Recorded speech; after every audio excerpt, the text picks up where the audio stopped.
Yes, y'all. Another Saturday night. Shoot the breeze. I want to thank everyone who's out there and who will be out there, and to all of you who are listening to the playback. Thank you for tuning in. I hope to moderate a good discussion tonight. The topics of which many of you selected. So we should have a good one tonight. What are some of the topics that we have tonight? Tonight, we're going to answer the question, is it right for Black people to invest in prison stock? That's an interesting question. We're going to meet the so-called white supremacists, quote unquote white supremacists, in all their glory. We're going to try to answer what would possess a Black person to join a church with certain beliefs. We're going to look at what those beliefs are. We're going to look at traditionalists versus Christians. Is there one true religion? And lastly, we're going to try to understand the faith of our people in Argentina. Will it be, or could it be, can it be, is it the same faith of Black America? So those are the topics that we have tonight. 5 topics, 3-hour show. If I have to pull a possible, I'll have to look it up, but that's fine. If you guys are hearing my voice, before I start the show officially, just to make sure everything is working on my end, one in the comment, there should be a couple of you here. Drop a 1 in the comment, let me know that you can hear my voice. And what I'll do, doesn't seem like no one's responding, but what I'll do, okay, there's a response from D. Thank you, D, for the response. So I'm being heard. So what we'll do now, we'll start the show officially. And on the other side, shout out to Provide Triggers. Shout out, sis. Thanks for coming through. Well, I think Provide Triggers is here most times quietly in the background anyway. But what we'll do is we'll start the show officially. Shout out to Trigger Happy 262 Plus. We'll start the show officially. And on the other side, I'll drop Shoot the Breeze topic number 1, and I will introduce any and all of the panelists that will be here tonight. So you guys do stay tuned.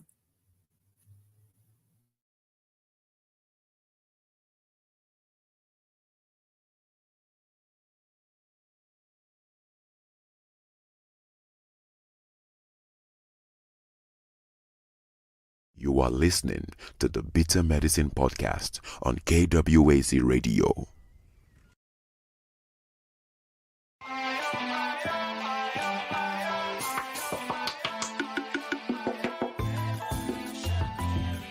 Welcome to the Bitter Medicine Podcast, where it's all about Black empowerment. Our show focuses on Black news and entertainment, arts, science, economics, history, people, and strategies that uplift, empower, and motivate Africans within the diaspora. And now your host, whose favorite color is black, Goku.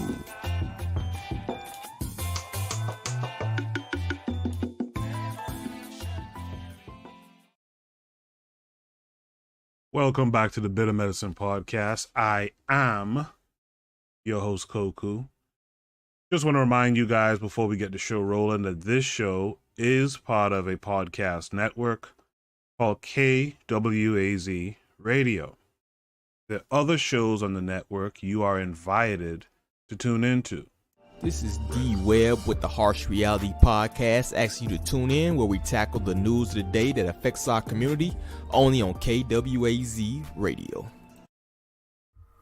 Peace, family. This is Oni, inviting you to listen to the Pro-Black Perspective, where Black problems are addressed with Black solutions. Greetings, fam. Tune in to The Learning Curve with me, the Revolutionary Matron on KWAZ Radio. You are listening to the Bitter Medicine Podcast on KWAZ Radio. Yes, y'all. Again, thanks to everyone who's here. Provide Triggers for Evolution says that she was away on the continent. That's great. and actually listened to the playback. I appreciate that, man. I wish I had 20 others like yourself. I hope your time on the continent was good as well. Thank you. Yeah, so here we are. Another Shoot the Breeze 135, man. We're plugging away. It's been a blessing to be able to show up most weeks and, just have a conversation with you guys, because that's really what it's about. It's about speaking with one another, learning one another, and trying to change some things that we see around us, man, to make us closer. Without further ado, let me welcome in my panelists. Provide Trigger says it was great. That's great to hear. My panelist so far is Oni. Oni, how are you this week? I'm good. Everything's going smooth with me, man. How are you? Good. I'm great. I see you reached chapter 13 of your 21 chapter book. Oh, yeah. Finally. Whoa. I was just wrapping up some it's good, man. That's good. Yeah, that's good. Let's welcome in our other panelists, our boy Buana. Buana, how are you this week? I'm good, brothers. How you doing, man? Cool. Oni said that he reached chapter 3 of his book. So I mean, he filled out the last 12 chapters with pictures or something like that, like coloring pictures and shit like that.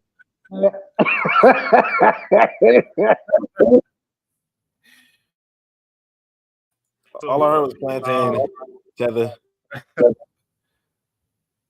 Yeah, man. Good stuff, man. Glad to see you guys, for real. Looking forward to that book too, by the way. I was just telling Camjiverse on Twitter too. Looking forward to when this brother puts together a book, man. We gotta see this stuff not so much abstract and tweets, but if he could really join that up together in a book, that'll be real good. I'll definitely purchase that book. Without further ado, let's just get right into it, all right? Should be topic number 1 tonight. Says, is it right for Black people to invest in prison stock? I don't know if you guys remember, though, for a long time there was that rumor that Michael Jordan, the basketball player, the basketball legend, that he was a big stockholder in prisons. I think that turned out not to be true, but it is an interesting question. Should we invest in prisons? Let's watch this video. Let me make sure it's on the screen. It is. Hold on. Tighten it up. What's going on here now? Okay, good. So it's on the screen. We'll watch this video and then we'll discuss it. So how to invest in prison stocks? Prison stock would be just like any other stock. What you need to do is do the research, find the names of various corporations who not only build but also operate the prisons. And you may actually find companies that are involved in one section of the prison business, if you will, either the internal security, if it's not run by the state, may also be the construction of the prison and also the general operation. There are private companies involved that work in conjunction with both state and federal authorities to run these institutions. And so there's a lot of different layers. So prison stock would be just like any other stock. Find the companies, you get their ticker symbol, do some quotes and some research on the particular company and see if it's a good fit for you. And so when you're doing your research, use normal either website or brokerage person that you would normally be talking with to get that information and do your research on the prison stocks and look at it just as you would any other investment vehicle. Invest in prison stocks. Prison stock would be just like any other stock. What you need to do is do the research, find the names of various corporations who not only build but also operate the prisons. And you may actually find companies that are involved in one section of the prison business, if you will, either the internal security, if it's not run by the state, may also be the construction of the prison and also the general operation. There are private companies involved that work in conjunction with both state and federal authorities to run these institutions. And so there's a lot of different layers. So prison stock would be just like any other stock. Find the companies, you get their ticker symbol, do some quotes and some research on the particular company and see if it's a good fit for you. And so when you're doing your research, use normal either website or brokerage person that you would normally be talking with to get that information and do your research on the prison stocks and look at it just as you would any other investment vehicle. That's one thing. Prisons ain't going nowhere. That's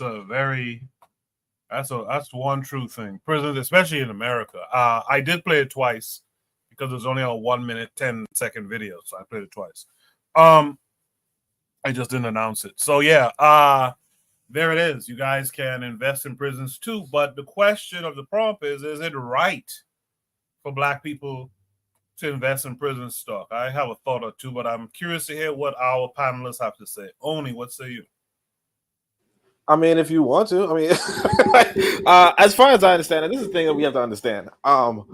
If you are investing in something, you're investing, like you're putting in money to make a profit because you feel like something is going to go up in value. And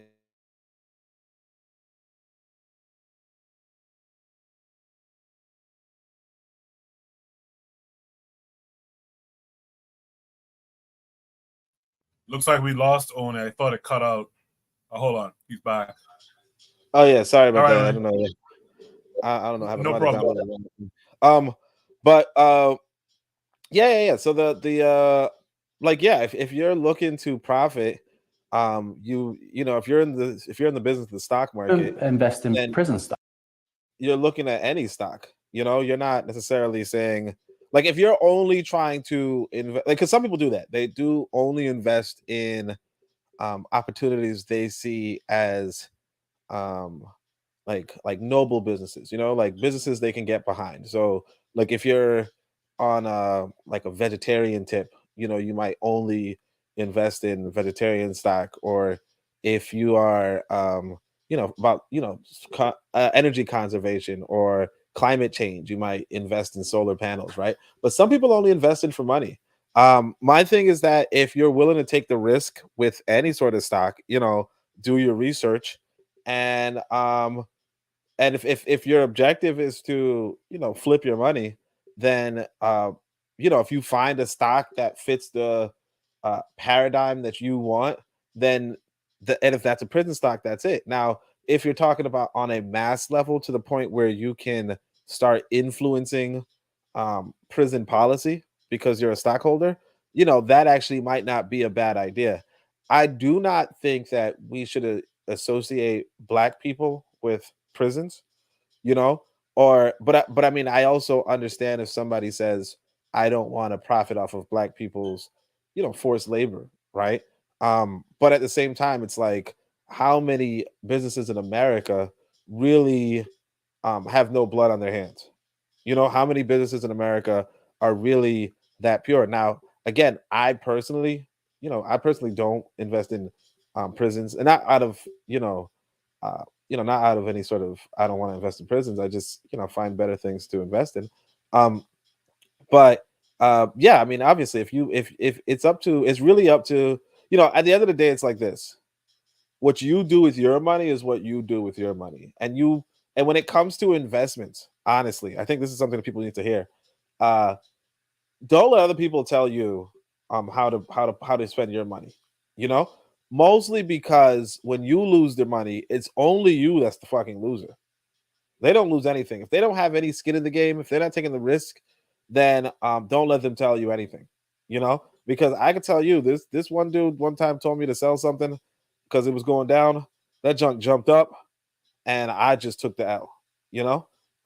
So it's really not worth it. Like, not saying you should never listen to anybody, not saying because obviously research is listening to people, But honestly, when it comes to your money, you should do what you want to do with your money.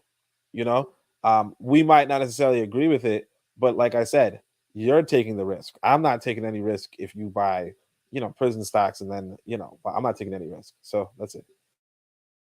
Only before you got, I'd like to ask you this: do you feel like that's a little bit of that rugged individualism that we hear about, though?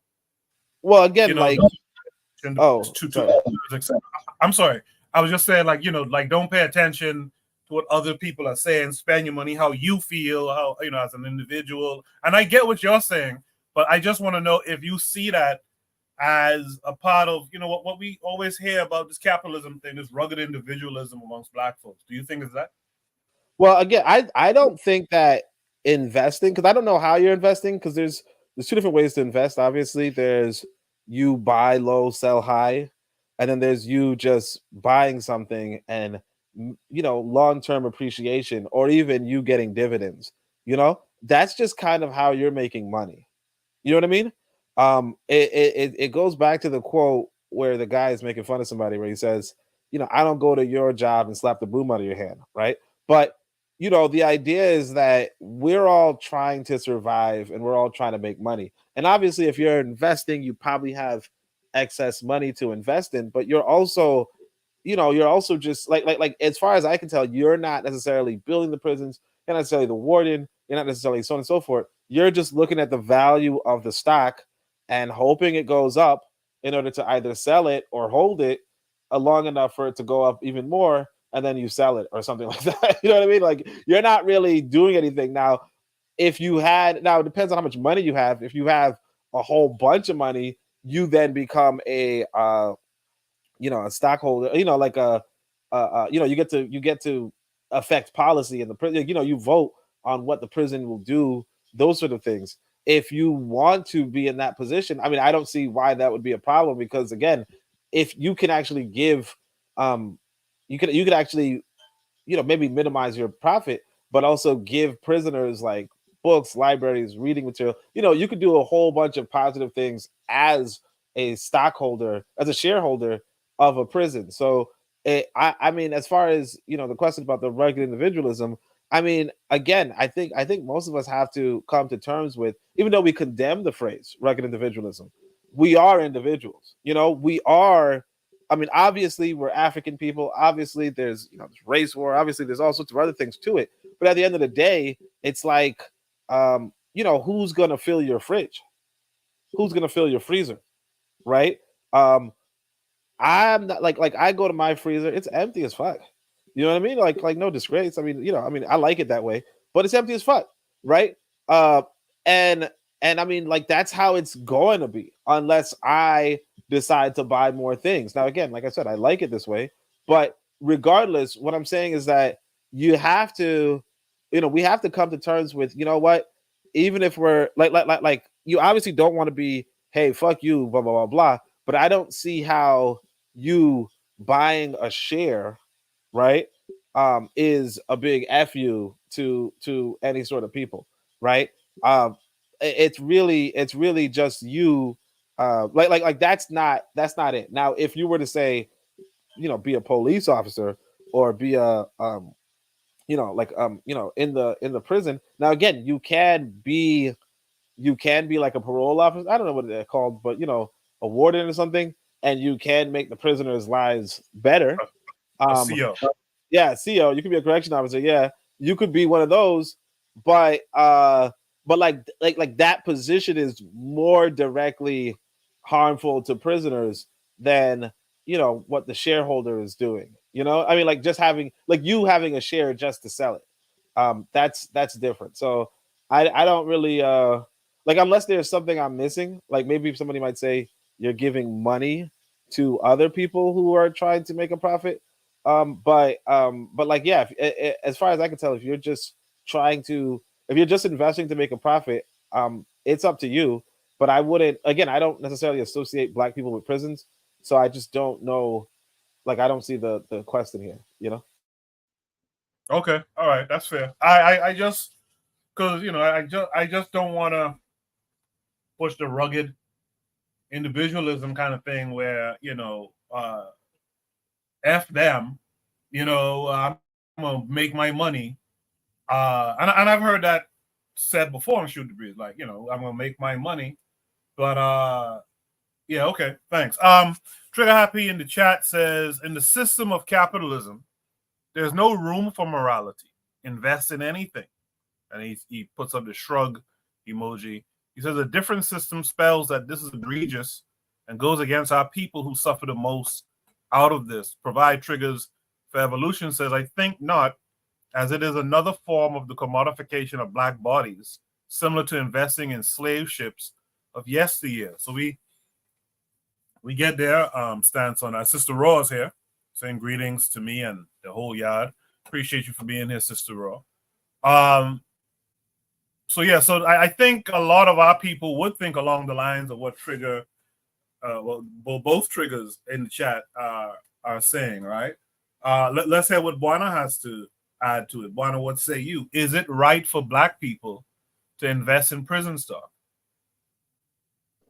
I don't know. I don't know the answer to that question. I think that in regards to when he said, only has some truth to what he's saying. He's like, well, you can't associate prisons with black people on one side.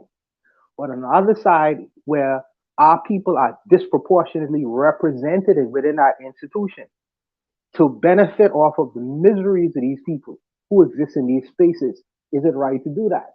I don't know. I don't know, because you know, if I just look at it from a coldly capitalistic perspective, the prisons, what do they need? They need clothes. They need food. They need to have bars, you know, to build the bars, the iron to build the bars. All these things are needed to build the institution itself. Now, if me just looking at it as pure money, you know, dollars and cents, I'm saying to myself, if I invest into a company that has a contract to maybe fill the prison with food, and I'm seeing that as a great benefit to me, because I know ultimately this prison is going to be filled with people to capacity. And also, many of my people will be disproportionately represented within this institution. So I'll indirectly be benefiting from their misery. Is that right or wrong? I don't know. I don't know. I don't know if it's right for me to benefit off of someone's ignorance either, because many of them are illiterate. Many of them can't read. Many intelligent prisoners, people go to prison. Make no mistake about that. But there are many people who go to prison who lack good education or any kind of valuable skill set in the so-called real world. So I don't know if it's good for me to benefit off it. I don't know. I really don't know, man. I have questions.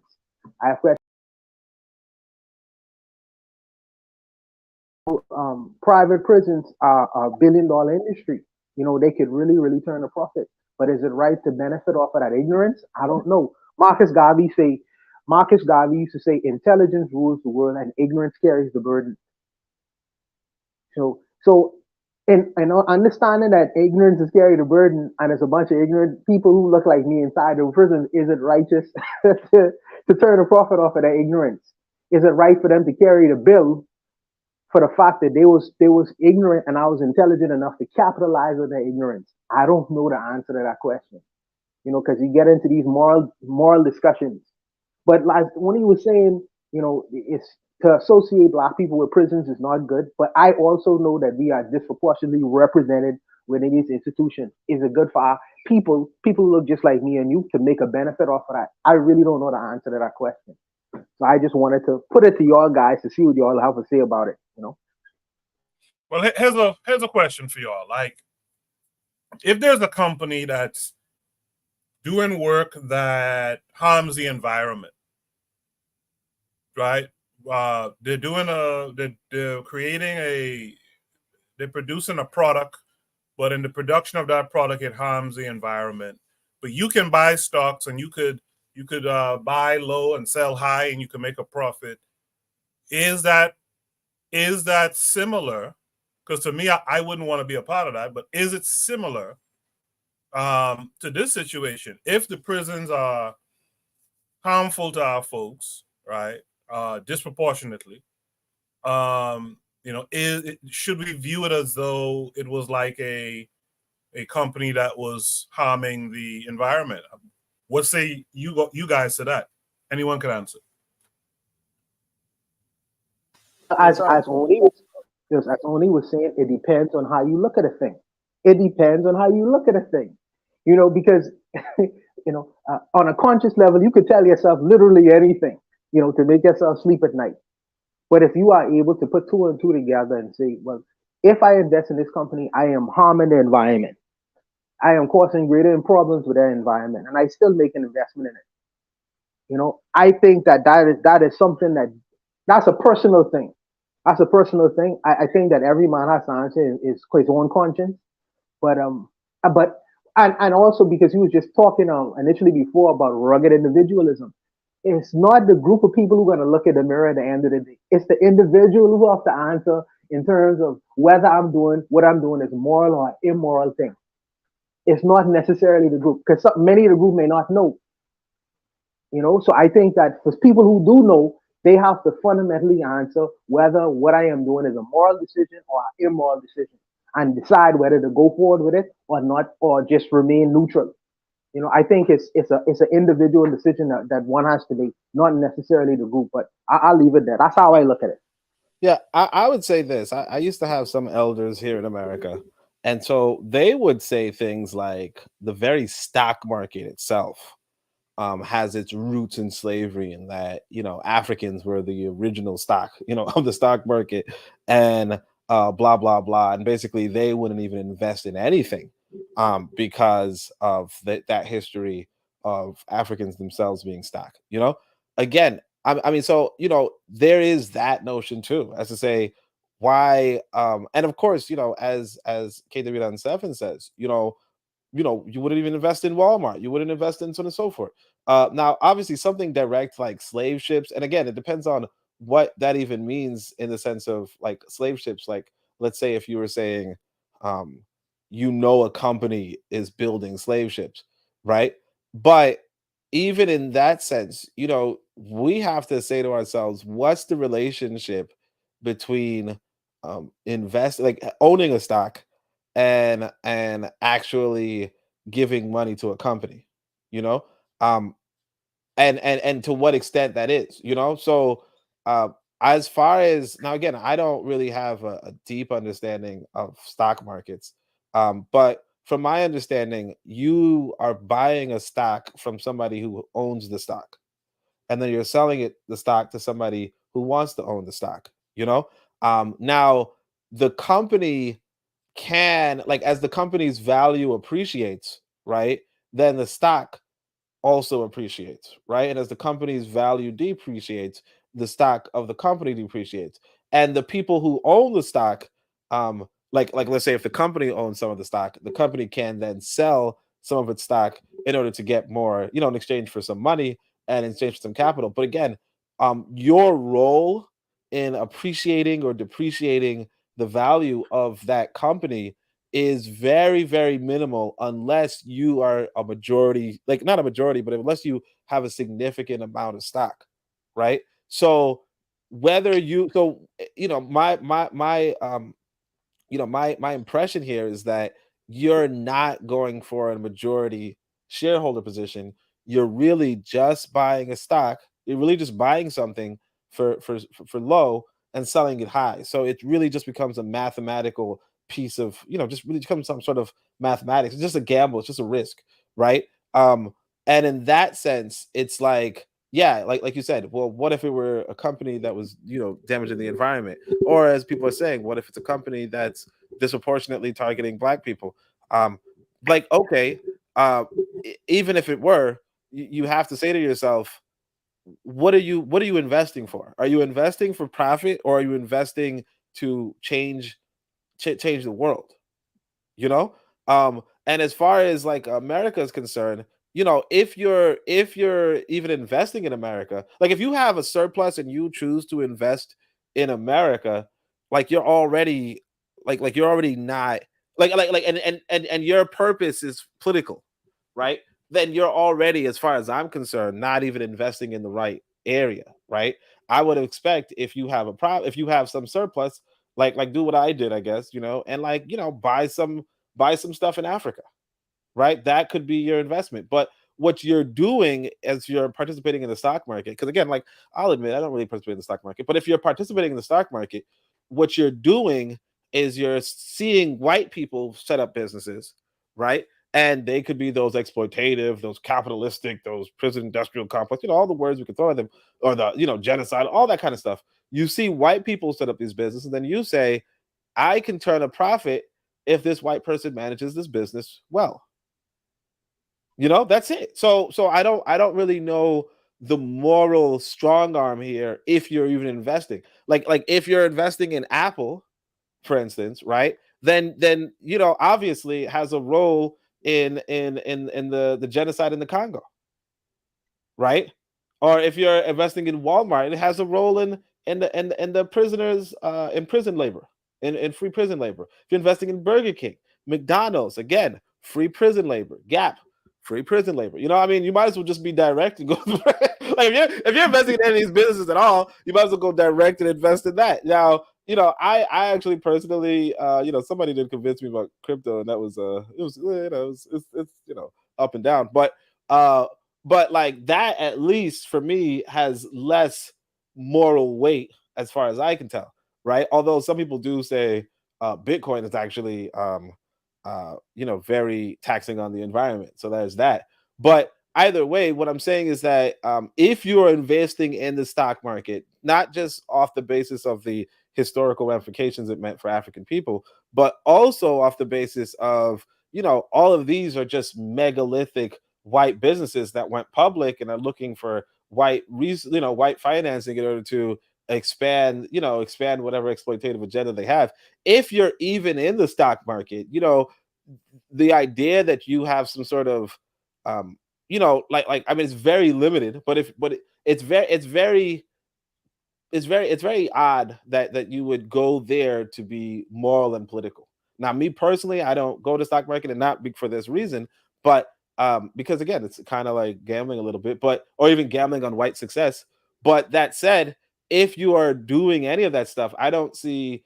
I mean, if you're like, I'm guessing you're there to just turn a profit like people do with crypto, and in that case, I can't necessarily condemn you for just wanting a profit, because again, if we were talking about America, I'm assuming 98% of us that are working for white people, right? And we're doing that. We're furthering this white agenda. We're furthering this white empire because we personally, individually need to survive, or because we personally, individually need money. And if I were to condemn, somebody for investing in stock market, I might as well condemn somebody for working in Walmart.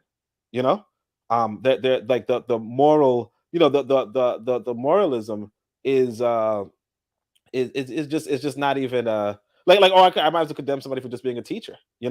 I say, hey, look, you're teaching this white agenda. You could be critical of anybody, but at the end of the day, everybody is doing something to make money. That's an excellent. I really did appreciate that, especially that last part on it. That's an excellent thing. I kind of look at that as a kind of a slippery slope. You start condemning those things, like someone owning a stock in this stuff, and then when you come to find out the dude is working, or the lady is working at Walmart, or one of these places that benefit off of slave labor, prison labor and all that kind of stuff. It's wow, the situation out here is real dire. But I'll ask her. I do have one more follow-up question, which is, before I introduce my next panelist, which is it okay, assuming that the prisons are run, managed, owned by Africans, is it okay to invest in prisons on the continent? Is that problematic? Any one of you two guys could answer there quickly, and let me try to. I know. Bond is gonna be mad, but let me say this: the Europeans, I think maybe the Dutch or the those type, right? They have prisons that are really humane, really really treat their prisoners well, just kind of like almost like a vacation, just keeping people away from society, but also keeping them fed, keeping them exercising, keeping them reading, they're connected to the internet, all that kind of stuff. The abuses in the American prison, and of course the Caribbean prisons as well, is maybe a relic of colonialism, obviously, but it's not necessarily the case that a prison has to be a really bad experience per se. So if you were, so again, it would depend on what's the profile of a prison. But what I'm saying is that even some Europeans have prisons that are kind of on the humane side, right? That said, I mean, I'm not saying I know of any sort of prisons like that in Africa, but if that's the kind, but again, if you were, there's two parts to it. One is that prisons are a kind of social service. They're kind of a humane way to get rid of criminals. Like somebody is doing something like stealing all the time or breaking things all the time, and you're like, you know what, you just can't live among us. Usually in earlier times, you would just exile somebody, right? Exiling might not be as humane as imprisoning somebody, but of course, the prison system in America is very different, and the prison system in America is the one that profits off of the prisoners, right? So forced labor might not necessarily be a thing in other countries, but in America, it's a part of the 13th Amendment, and that's partly why Black people would be disproportionately imprisoned. So in Africa, they might not, like, not every country in Africa, well, none of the countries in Africa have the 13th Amendment exactly, but not every country in America would have forced labor. So you would have to do your individual research, because again, you do want, and again, if you can, like, you could have a prison system that was pretty good.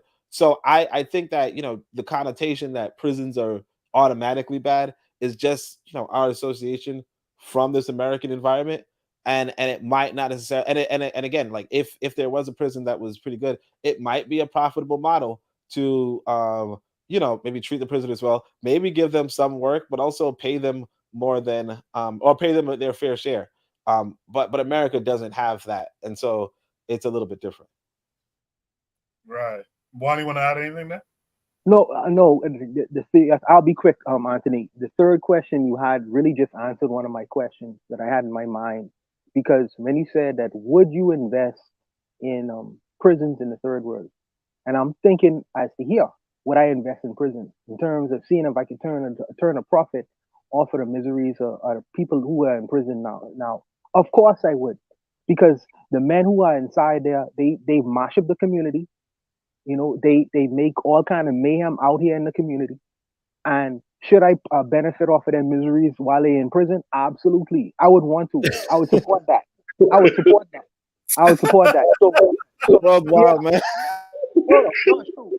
So just as I would support it here, I wouldn't the men in prison over there who are affecting their communities, being terrorists in their communities. I would want to benefit from their misery too. So you answer the question ultimately, because it came down to a moral kind of thing in my head. But I'm like, yes, I would benefit off of those kinds of Black people, because when they out within the community, out and about, these are the kinds of people who would knock an old lady over her head and take her money. Yes, I would want to benefit from them. Yes. So I appreciate that question, and that's the answer to my question. But I'll leave it. Bonna, you probably know just as good as me. Fox Hill Prison was voted one of the worst prisons in the world at one time, like a couple years ago. Yes. They're Jamaica. We always make the top 10 in the worst prison. Jamaica, stay making the top 10 in terms of the worst prisons in the world, man. That's crazy. But thank you all for that. Let me read a few comments first, and then I'll introduce the next panelist. The matron is here. Make sure you all check out the matron. You might have to resubscribe to the matron's channel. So you see that name right there, our matron?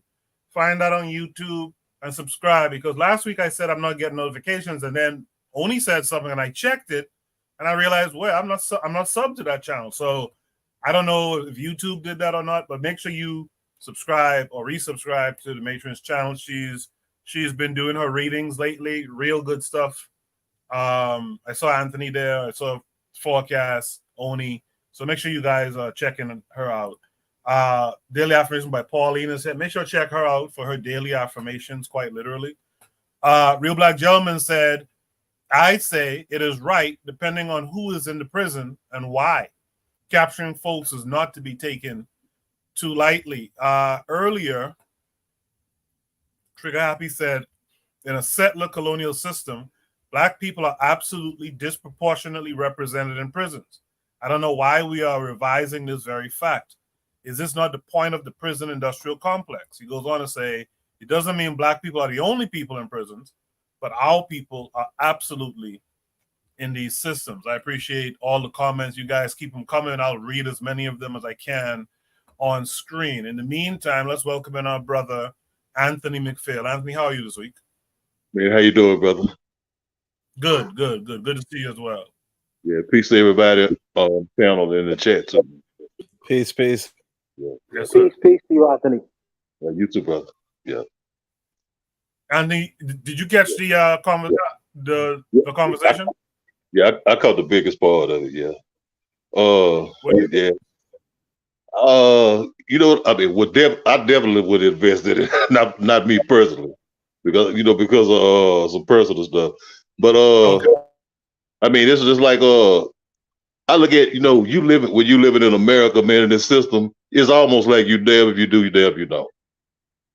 You know what I'm saying? I mean, somewhere you're gonna be invested in something that's detrimental, to our people, and there's something that's detrimental to the environment or whatever. I mean, it's just, you can't escape it hardly. It's just like the brother Oni said, man. Yeah, you might as well just try to invest in some in Africa. But I mean, long as you're here in the system, you're part of the system, you're gonna be, invested in something that's detrimental to your people. But like my thing is with it, I actually went to a prison before, man, visiting, family members down there. And it was one thing that I seen that I could never get out of my mind, man. I seen these brothers going to the field. And I asked I said, okay, I mean, what they doing? They going to the field. This was down in Angola, Louisiana State Penitentiary. And you see all these brothers walking in a line with their hose, their garden hose, and they blades, everything on their shoulders. And you got these white boys on horses walking beside them. It immediately took me back to slavery. You know what I'm saying?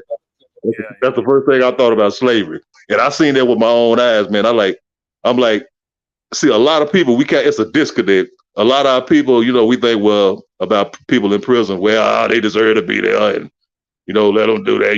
We don't really care about them. Not everybody, some people, some people say it's a reason. And some people need to be locked up, trust me. Some people need to be locked up. But that disconnect, I think it kind of, I think it's a problem, man. Because if you go down there to a prison, especially these ones down south, Louisiana, Mississippi, Texas, Georgia, because they directly from the old convict lease system in the South back in the 1890s and stuff. You know what I'm saying? It's basically the same thing where you go out to the field. These people cut sugar cane, you know what I'm saying? Potatoes, everything. I mean, they involved in agriculture. It's basically slavery. It's basically slavery. I think probably in the north, like in New York or something, it's probably a different kind of prison system up there. I don't know what, but I know down here you go out to the field, man, and you work all day. You work all day. And I mean, it's just too much like slavery to me, man. That's what I think of it, So no, man, I couldn't never invest in nothing like that. But at the same time, like as long as you're in the system, you're gonna do something that's detrimental to your people, man. And I leave it at that, man. I ain't gonna hold up nobody. No, you ain't holding up that. That's a good. I like that. The prisons in New York are, I would say, a little bit more industrial. Them guys like in a plant making Oh yeah. Making pots and license plates and stuff like that. I know down south. I remember one time I was passing through Georgia, and I literally saw dudes weed whacking on a chain gang, weed whacking on the side of the road. That shit is crazy. Yeah, that shit is crazy to see. It took your man right back to slavery, did it, Coco? It did. It's strange. It's real strange to see. In the chat, there's been some comments. I like the comments in the chat. When Anthony was speaking, Afro-Native World said facts. Trigger Happy said, I agree that in these systems you will invest in something that is detrimental, but I would argue that there are some forms of investing worse than others, which is why it isn't entirely equivalent. I kind of lean towards what Trigger's saying here. I think I think the idea that I bought a laptop or I bought a tropical punch or something, and because these are major investors that I'm contributing, like I'm not too sold on that. I'm not too sold on that. Black Steel's out there in the chat. What's up, Black Steel? He says, no ethical consumption under capitalism. Afro Native World says this is why Obadle Campbell said divest from the snakes and invest in the motherland. Trigapi 262 says, like I think investing in prison stock isn't the same as a regular everyday citizen buying a laptop. Afro Native World says paying taxes alone contributes to destroying our global communities. D in the chat said Alabama. I think he was talking about those prisons down there. So Coco, and trade I'm going by. Yes, sir. So Coco, if I buy Cadbury chocolate, right, and Yeah. I know the Cadbury chocolate, the man in Ghana is picking cocoa for 1 cent a month, right? Ain't I investing in the motherland? That's fine. Boy, that's messed up, but okay. Yeah, I just don't know if me just carrying out commerce, me just buying something, I don't know if that makes me as culpable as these people who are searching and arresting and incarcerating our people, except and mistreating them and all that stuff. I don't know that. I want to do that though, because the buying the stock is just commerce too. You know what I mean? I mean, I think I put the question here. Maybe you're going to read it soon, but it's like you buy $500 worth of Dell stock versus you buy $500 of a Dell computer. I think what we do in America, because I think Afro Native World said it. We pay taxes, out the ass. What we kind of make excuses for the masses here. We make excuses. We say, "Hey, you're going to so forth." But I want to tell you guys an important story. That I, when I was younger, I was trying to avoid the military-industrial complex, right? Because I was like, man, America's an imperialist nation. I don't want to be a part of none of this imperialism. So that was part of the reason why I studied astrophysics, right? I was like, there's no way looking at a bunch of stars, looking at the moon or some shit, right, is contributing to the military-industrial complex. Wrong. Okay?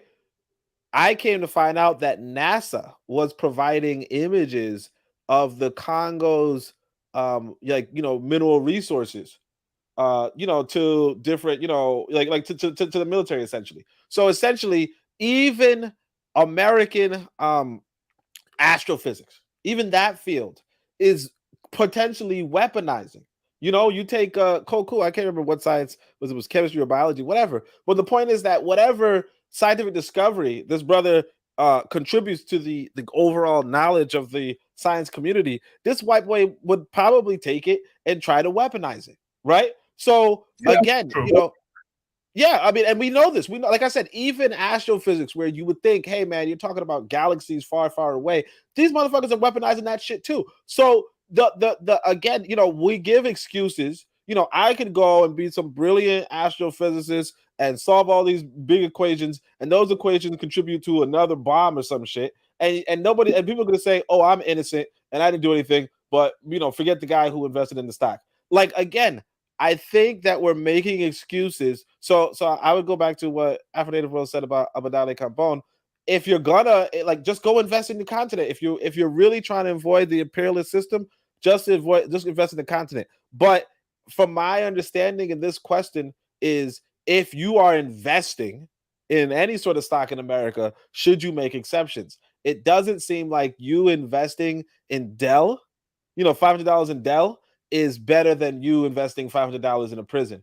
It really comes down to which of them is going to flip better, and just guess what? Chances are it might be Dell, honestly, but it really becomes because at that point, when you're investing in the American economy, because that's what you're doing, when you're investing in the American economy, you're not investing like you're not like your ethical considerations have to go out the window.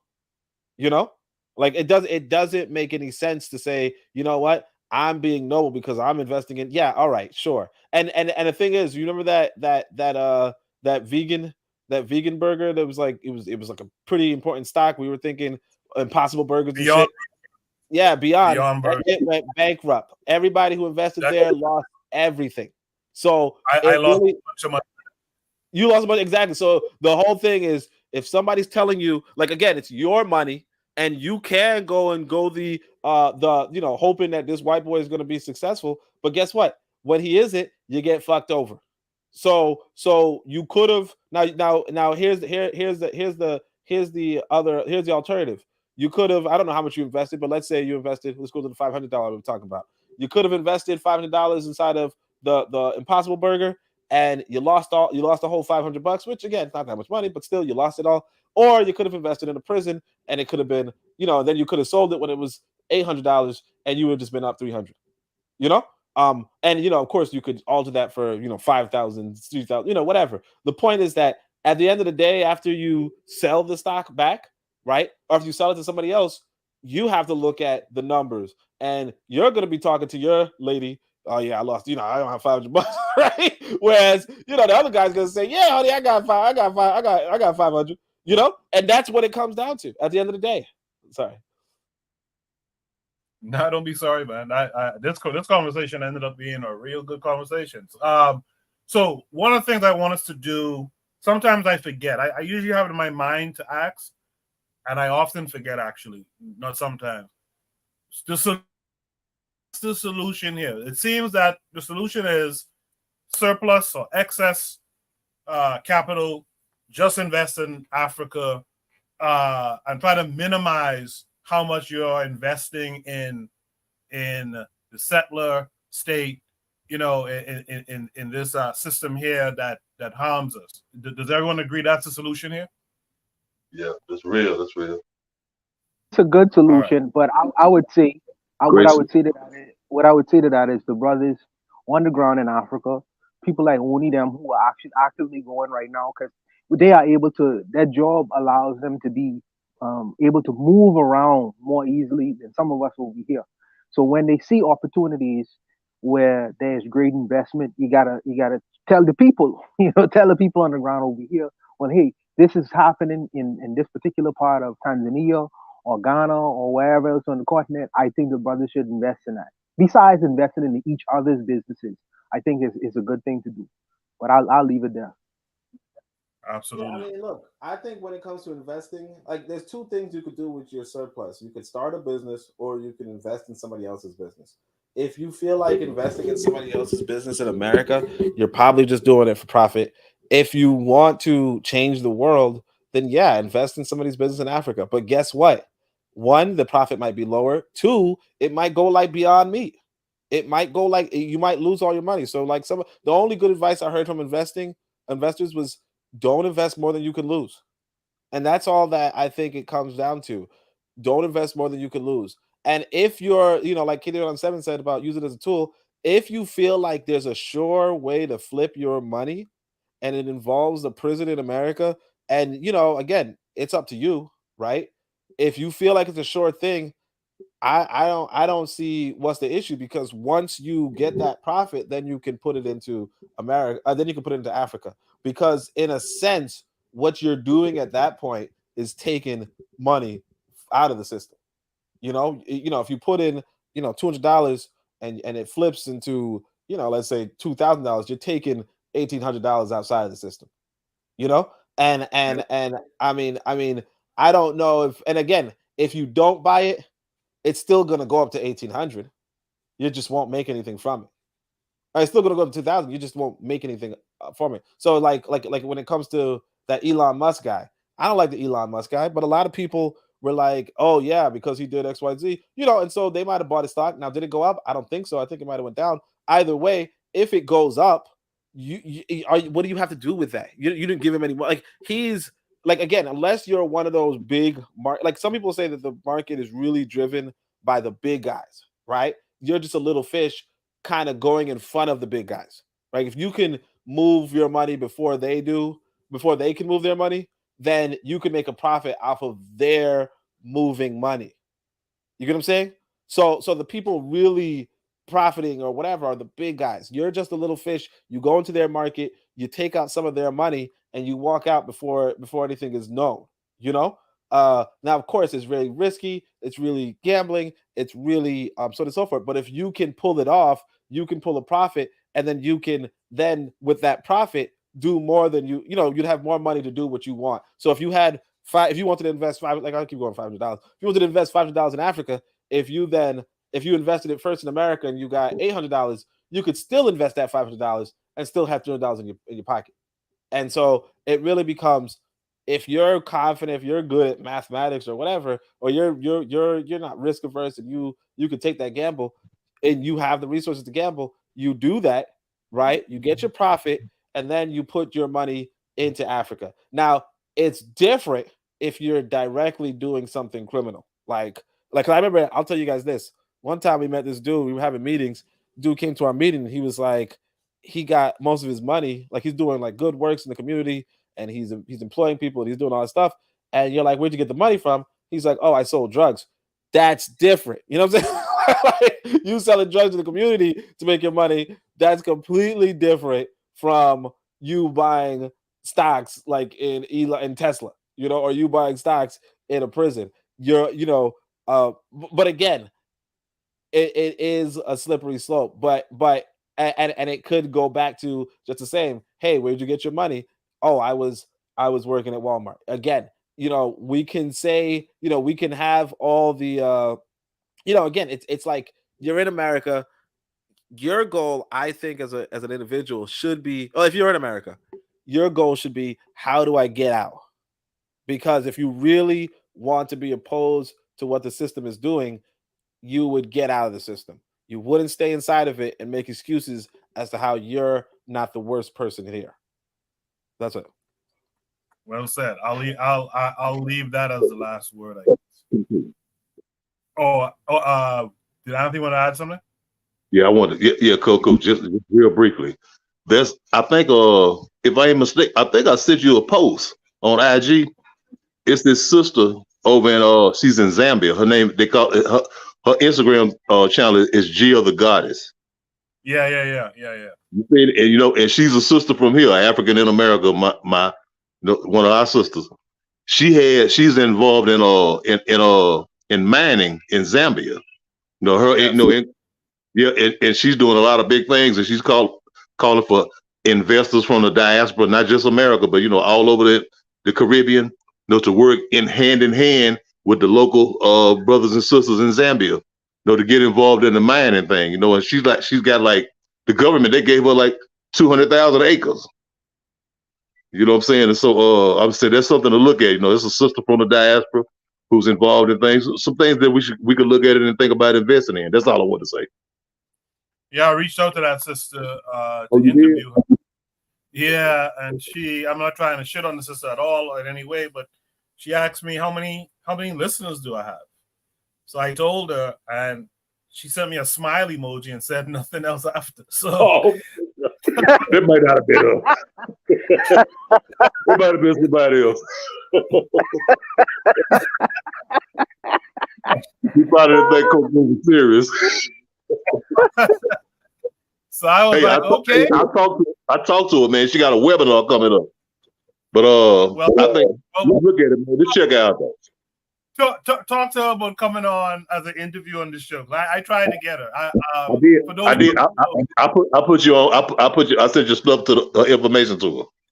Oh, okay, thank you. I appreciate it. That's why I appreciate it. I should be having 9 over Febby, and the brother Pa Benny, who's Bakari's spiritual advisor. I had a conversation with him this week. I should be interviewing them in the coming week, so we'll see. Okay. But that was a spirited conversation on that topic. I really do appreciate all of you in the chat and all of you up here, of course. But for time's sake, let's move on to Shoot the Breeze topic number 2 tonight. Shoot the Breeze topic number 2 says,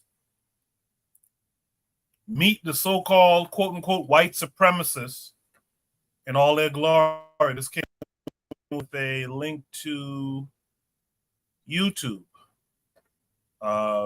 We'll play a few minutes of this and then we'll discuss. Tell me about if Donald Trump does not win, what do you do? I hope that I'm going to die. You want to die if Donald Trump doesn't win? I don't want to live like this anymore. You like our country the way it is now? Hard for me to give credit to a person like Obama for all the reasons that I think are true about him that is not in the mainstream media. Like what? Him and his favorite beau, Michael. I'm sorry, I meant that Michelle. And I could go on. There's no sense in going further than that. All right. I mean, his wife. I mean the person that he cohabitates with. Yes. The mother of his two daughters. Okay, say what you want, but I don't believe that for an instant either. I don't believe that Michael had any children. Michael who? One that you call Michelle. They were. Okay, all right. I think we can suspend this conversation because I don't agree. You don't agree with that's his wife? I agree that's his mate. No, I think they've been after him so long that all this is just a witch hunt like he described it. I don't think there's anything Trump's done wrong. I think see beyond this politicalization of the Justice Department, then I would say they suffer from Trump derangement syndrome. There are people that think that you suffer from. Yeah, but they don't have an argument. They just don't like Trump. If Trump were to lose for the second time, do you think the reset would have to be for Republicans? I would say things would get so bad it would be almost in a communist type of zone to where we may not even be able to farm anymore. What are people not talking about that they should? Not talking about our worldview. Everybody's laughing at America because we have the weakest president we've ever had in the history. He likes everybody but America. Because he's crooked, he's gotten a lot of money, millions over the years with his son Hunter. But the thing that is, Russia, China, everybody's laughing because we have no strength. We are not the America of 10 years ago. Would you ever date a Democrat? Hell no. How come? What if she was just the greatest girl, the kindest, nicest, beautiful, had the same sort of social values as you, but she voted for Democrat? Maybe date her, but I couldn't marry and live with her. It's too much. What does woke mean? Woke means, to me, it's like policies and in the schools and companies that are forcing people basically to just go along with the tide. When a lot of people don't even want it, but they're just doing it because they don't want to fight. So like LGBTQ rights, is that forcing people to? Not rights. I mean, like I said, everybody should have rights, but like it's really being forced upon children in schools. Like the things that are being taught to them, like they're having parents don't have rights anymore. Like the rights of parents are being diminished, and the rights of the government and the school system are being expanded, and so our kids are in danger. I mean, kids are getting mutilated and making choices like, if you had like a 10-year-old kid, would you let them get a tattoo? Would you be like, yeah, you think you should get a tattoo? Yeah, sure, get a tattoo on both arms. No, you wouldn't do that, but we're letting kids decide at like young teens and young, like 12-year-olds that change your life forever, cut off your body parts. The gender reassignment, that's what just all those things. Like those things should not be encouraged in kids. But I don't think she'd pass the physical to be a man, or to be a woman. I'm sorry, to be a woman. What gives you that thought? I have lots of reason to believe that. Do you think Melania Trump is a man? No. Why would you think Michelle Obama is a man? I'm genuinely curious. Well, do a little research. Just do a little research. But that's like out there. What's out there is the fact that her walking out in a skirt and there's an obvious bulge where there shouldn't be one, and it's not contained. Dancing on the stage with Ellen DeGeneres, there's an obvious disparity in her gender. they went after Richard Nixon, they went after Bill Clinton, and now the courts in several different states are finding different things about Trump. Is there anything that could happen with him indictment-wise that would? I'm with him to the finish. All right, thank you so much. He could stand on the front steps of the White House and commit murder, and I'm with him. Explain that to me. That's amazing. I mean, look, he's the only man we've ever had in my lifetime that stood for America as president. Now, I was a George Walker Bush man and all that, but they don't anybody compare to Donald Trump. He loves this country, and that's why I love him. Well, I'm going to push back a little bit because, and you're, I'm guessing, a couple of months older than me, but I'm going to say that, you know, looking back at some presidents like Eisenhower, like LBJ, like Gerald Ford, like, you know, Reagan, Bush, who you mentioned, what about them didn't stand for America in the same way that Trump does? You know, I think it's got to do with the times we're living in. America's being assaulted. Open borders, you know, all the issues. We all know the issues. And nobody stood under the attack that Trump stood under. And look what he's done. He's hanging in there. He's for us. He loves this country. And I'm going to support him to the end. I hope he wins.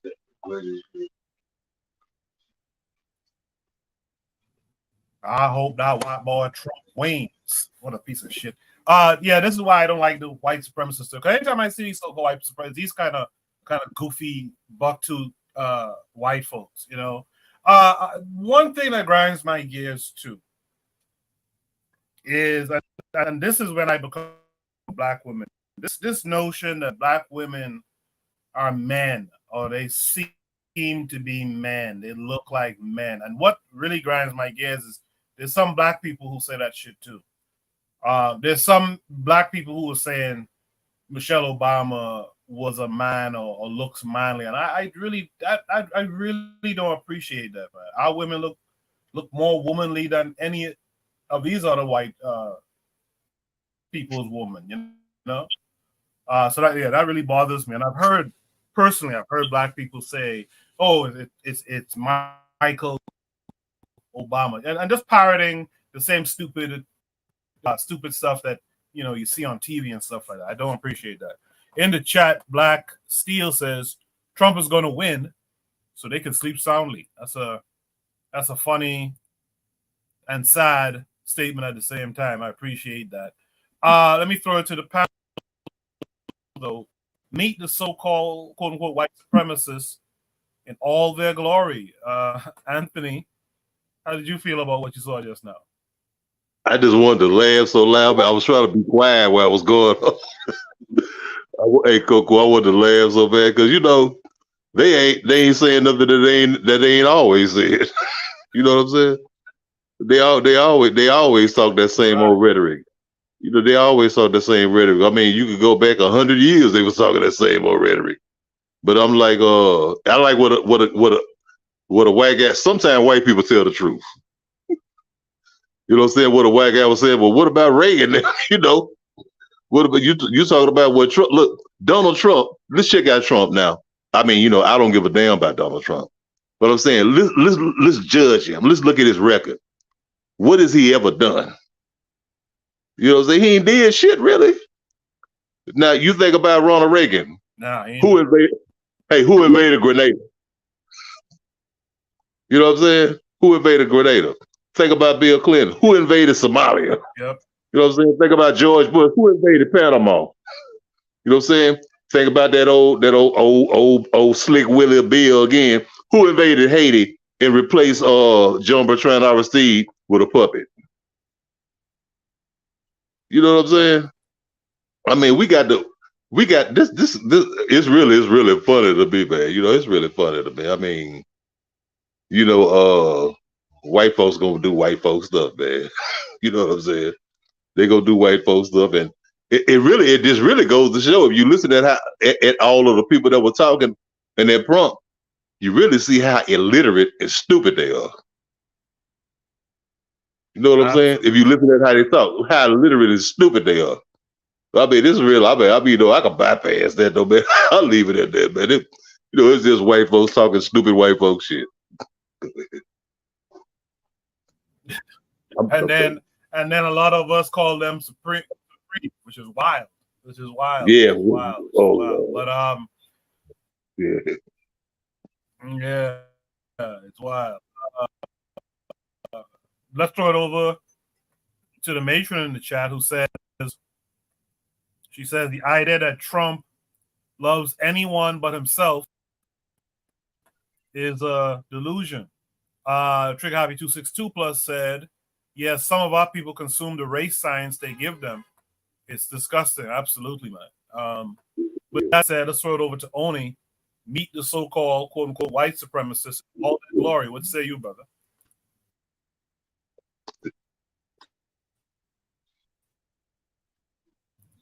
Can you hear me? All right, yeah. Sorry, I was. Yeah. All right, yeah. So I'm gonna go a little against the grain, but honestly, except for the the slander on Michelle Obama, what they're doing is what they're supposed to be doing. I like one of the things I want to write about is that we have to have a political party too. And when we have a political party, and I'm not saying in America, I mean like in Africa, right? When you have a political party, you should be loyal to that political party. And you should adore the leadership of that political party. You want people to have this kind of fervor for their political party. I mean, I don't know what the because again, like I don't really know much about the American political scene anymore. I stopped paying attention. Obviously, inflation is kicking everybody's ass. I don't know if you guys know. I mean, you guys noticed the restaurant I was going to when I brought my son there recently, and they were like, I was, it's a Caribbean little spot. I haven't been in a minute, but the lady was like, I was like, yeah, let me find. I usually get the fried chicken and a little bit of tangent, I know, but I usually get the fried chicken and shit. So I was like, let me get the curry goat, curry chicken. And I told the lady that it was I want to teach my son some Jamaican stuff or something. She's like, he's been going here since he was a kid. But the point is that when I was first going there, the food was a lot cheaper. like the food was just a lot cheaper. I mean, it was probably like $6 for a small, and I guess now it's only $8. But like they're also like really. Oh no, it's actually probably more than $8, but still, they're like really pushing back on like they're really slow pacing the inflation rate. But what I'm saying is that people are frustrated with the government as it is, and we have to not make light of what a political party in America means. In America, the winner takes all. And takes all, we mean they hold the power of the government. I think Anthony might have been saying that Trump really. I mean, I'm not a Trumper. I'm not a Trumpet, obviously, but I think they were saying that Trump really didn't. Like, I remember one person was challenging me because I was kind of like, "Ugh, get rid of Trump" type shit. But somebody was like, "Yeah, but did he do any wars?" You know what I mean? Like, did he really do anything that was so? Like, I didn't really care at the time, but with the inflation and with the lack of paying for my damn student loans, sending me a couple bucks. I'm kind of like, I mean, again, I think that both sides seem to be fanatics of the thing, but I can't really I don't think it makes sense to condemn of people for being politically unified, or even though they are divided as white people, between the two parties, the fact that they have this sort of political allegiance, the fact that they have they have a leader that they have in mind that's even though Matron says, hey, look, the guy's selfish, yeah, sure, but the fact that they have a leader that they can go to, that a leader that tries to appeal to them. You look at us, particularly in America, who's our leader? What are we? Who are we loyal to? I mean, most of us, if we're really being honest, are loyal to this guy Biden. We're loyal to the Democratic Party. The Democratic Party doesn't give us shit except for make our food more expensive. So, and I'm not saying it doesn't give us anything. Obviously, I'm not saying that the Republican Party is better than the Democratic Party at all. But what I'm saying is that yeah, what these white people are demonstrating is, I mean, like we might, tend to be, hey, look, we're free thinkers, right? And free thinking is good, but then you come back to that rugged individualism question, and then you think about what, like who do you want politically on your side more? And I'm actually thinking of some of the, like I guess some dictators were saying we actually prefer the people who aren't free thinkers, right? The people who will buy into the propaganda, because at the end of the day, they're the ones that are going to come out and vote. They're the ones that's going to come out and support. They're the ones that are going to come out and finance everything, right? Whereas the free thinker is going to say, "Yeah, I like what this guy is doing in Burkina Faso, but what if he's, and they're just not going to do anything." So it really, what we're seeing, besides from the attacks on Michelle, which I wouldn't approve of, but again, if I were a white person, attacking a black man's wife might be something that I would do. Now, of course, I'm not a white person, so I don't appreciate it. But I mean, if you can get white people, like the fact that white people can get themselves riled up to hate on black folk and to be unified and united around not just their hatred, but also just supporting a particular dictator. I can't necessarily, like, I could say from a black person's perspective, oh, that's not good. But these white people are not living for my behalf at all. So there's that. That's all I'm gonna say. Appreciate that. Only in the chat, Bakari is out there. But Bakari says free thinking is not always good. By the way, black people is not free thinkers. Zulism earlier was talking about Biden 2024. Now he says, which country did Trump invade and bring down personally? Biden 2024. Steele out there says you shouldn't be loyal to any political parties, only loyal to your agenda. Provide Triggers for Evolution says, what say the panel? In fact, I'll leave this coming up, and we'll tackle this follow-up after we get through everyone. RBG, Real Black Gentleman. Wait, is the audio welcome to the panel. panel. Pardon me? No, I was asking if your audio is skipping, or is that my computer? Yeah, I heard that too. That little yeah, I heard that too. Oh, okay. I thought it was my computer. Okay, all right. Well, this is my thing. Like, well, I just want to say hi to everyone. His computer is skipping. It's been skipping.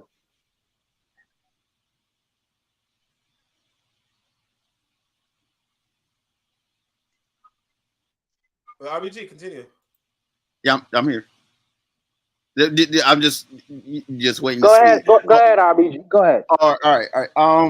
My whole thing is that you when people, you know what I'm saying, I take people at face value. I don't, and one thing is I try not to do is to be too reactive to what people's feelings are.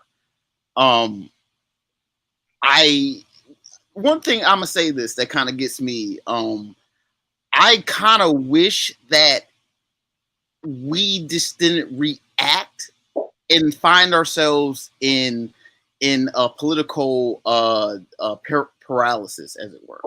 I am not going to react to how any given, like how these people are talking. You know what I'm saying? I accept the information, but at the same time, I have to see things on the ground. You know what I'm saying? Like, remember, I spoke of the rhetorical ethic.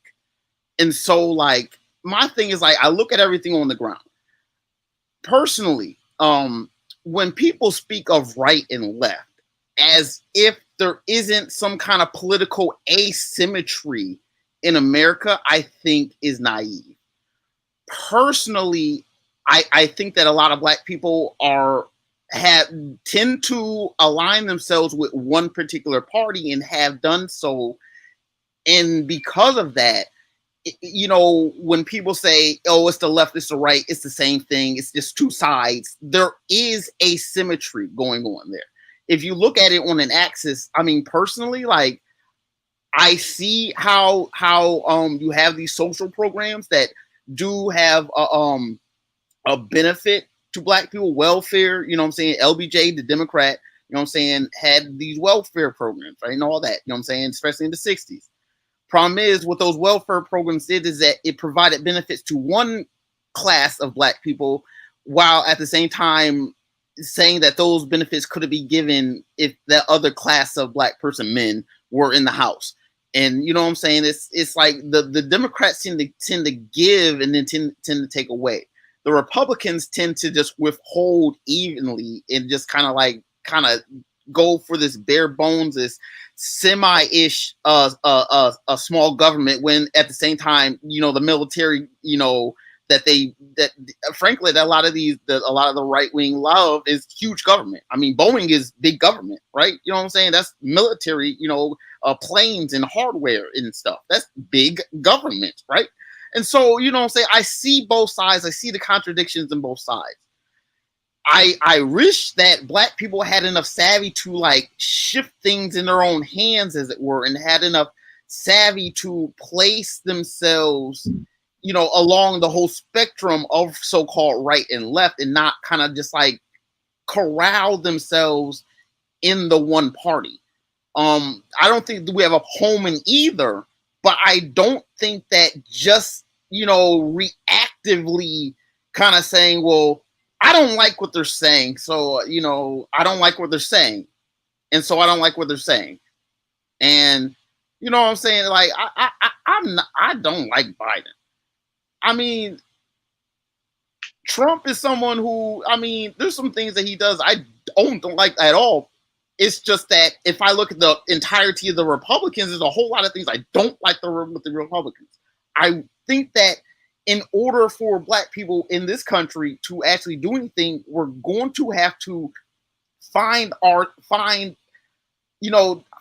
ourselves and superimpose what we want. How would I say it? I won't say superimpose. I won't say superimpose because I'm trying to be more tactful than this. You know, the Republicans, the Black Republicans are goofy, and they just aren't talking to the streets. That's my problem with the Black right for the most part. They're not talking to the streets. If they had a bit of sense, they would just, you know, be more down to earth and just say that, you know what I'm saying, like, you know, say what they're trying to say. You know what I'm saying? Like, I know when people talk about make America great, it's like, I mean, and you know what I'm saying? There's a lot of things that, you know, when you have this immigration, when you have these Mexicans and whoever from all over the world is just crossing a border, nowhere, you know, in Africa or anywhere where you have a peoples just want another outside, whether or not they're Black, white, or the neighboring tribe. You just don't want peoples just all up in your particular mix, in your peoples who have identified that this is who we are, this is where we are, and these people don't belong here. So in that case, like, you know what I'm saying? Like, I want to be in a country that have strong borders. You know what I'm saying? I want to make sure that the people, whoever it is, you know, people might be, you know, frankly, you know, everyone comes from different parts of the world. There's health issues.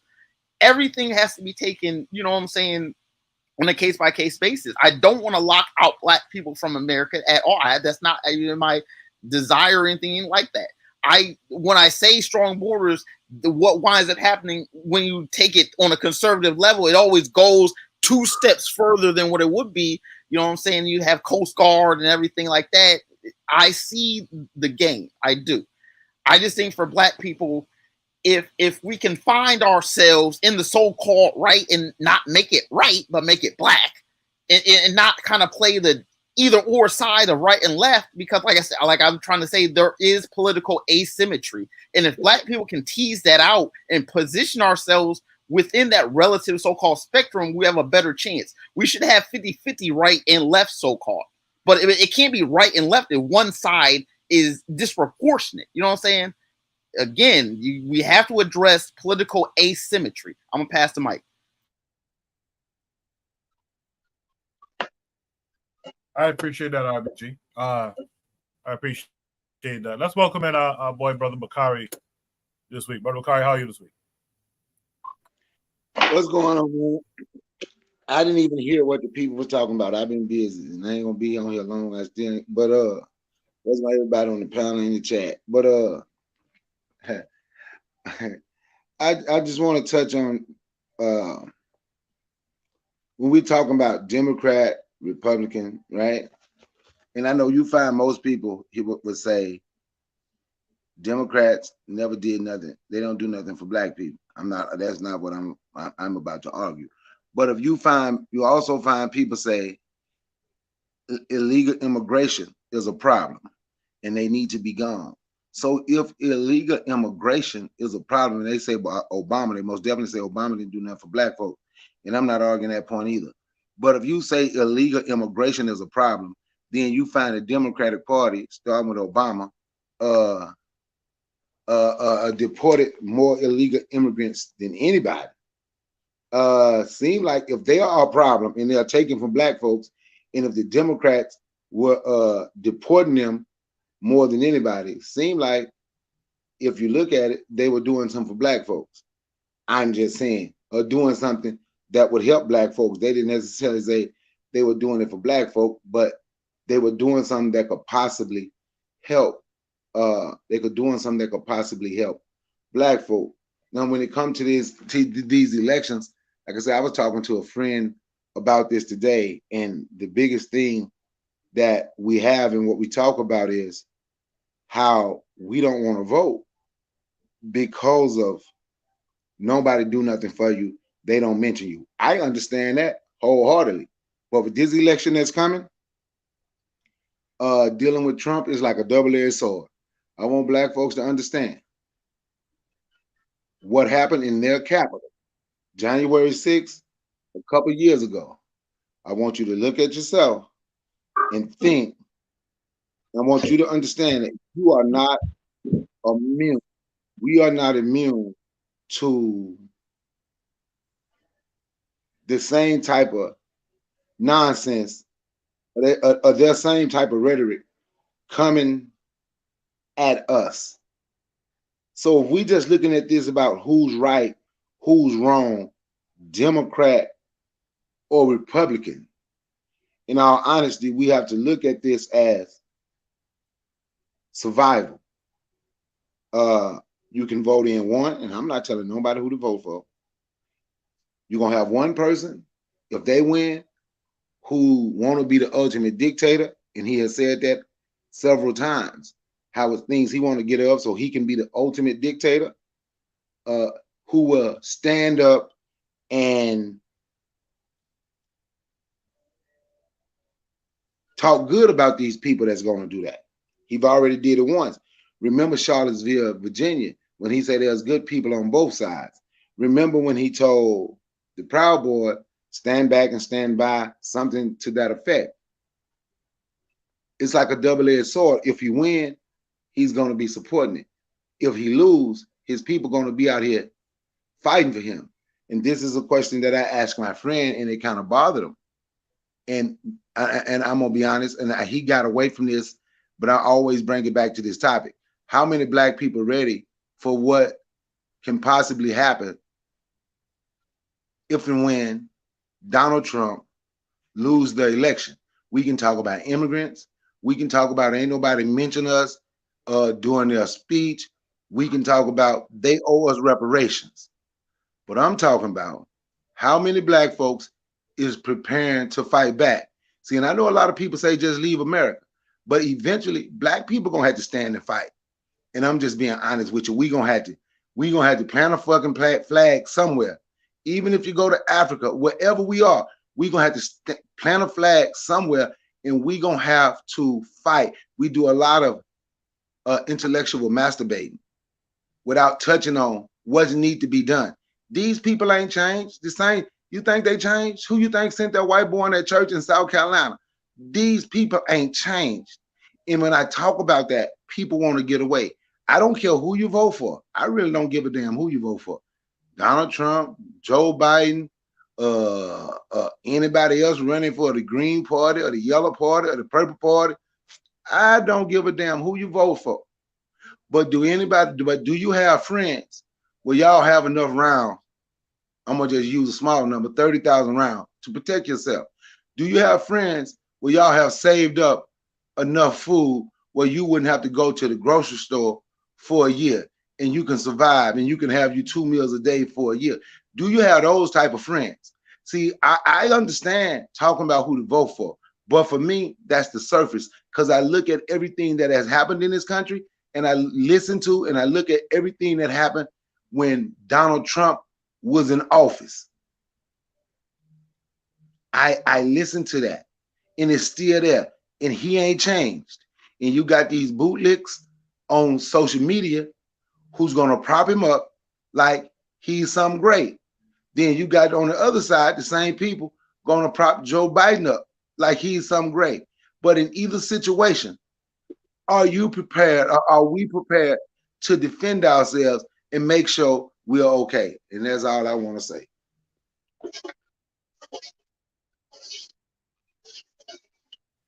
Well said, Bakari. I really appreciate how you delivered that. Well said. With that said, let's go to Buana. I think Buana is the last person to respond. Let's go to Buana. No, I just found the dialogue interesting. You know, as most of the brothers on the panel are American citizens. Okay, so as American citizens, you know, I'm speaking to everyone. They have a right to be whether Republican or Democrat. So that politics is that politics. For me, from the outside looking in, I have heard these people, because you could really and truly, I've heard these people on, you know, just being asked questions, and they said the first guy said that Obama is a man. So I understand that no, Obama's wife, Michelle Obama, is a man.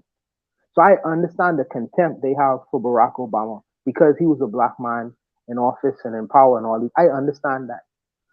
But what was interesting in this whole questioning thing is the guy asked the white man, you know, what would you do? First, the first lady said, the first person he asked was the lady. So, what would you do if Donald Trump is not elected? She said that she would die.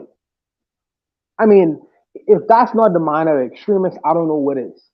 Then the other guy said that Donald Trump literally could commit murder in the town square and he would still be on his side. So for me, I'm listening to this and I'm saying that this is out of the bounds of politics now.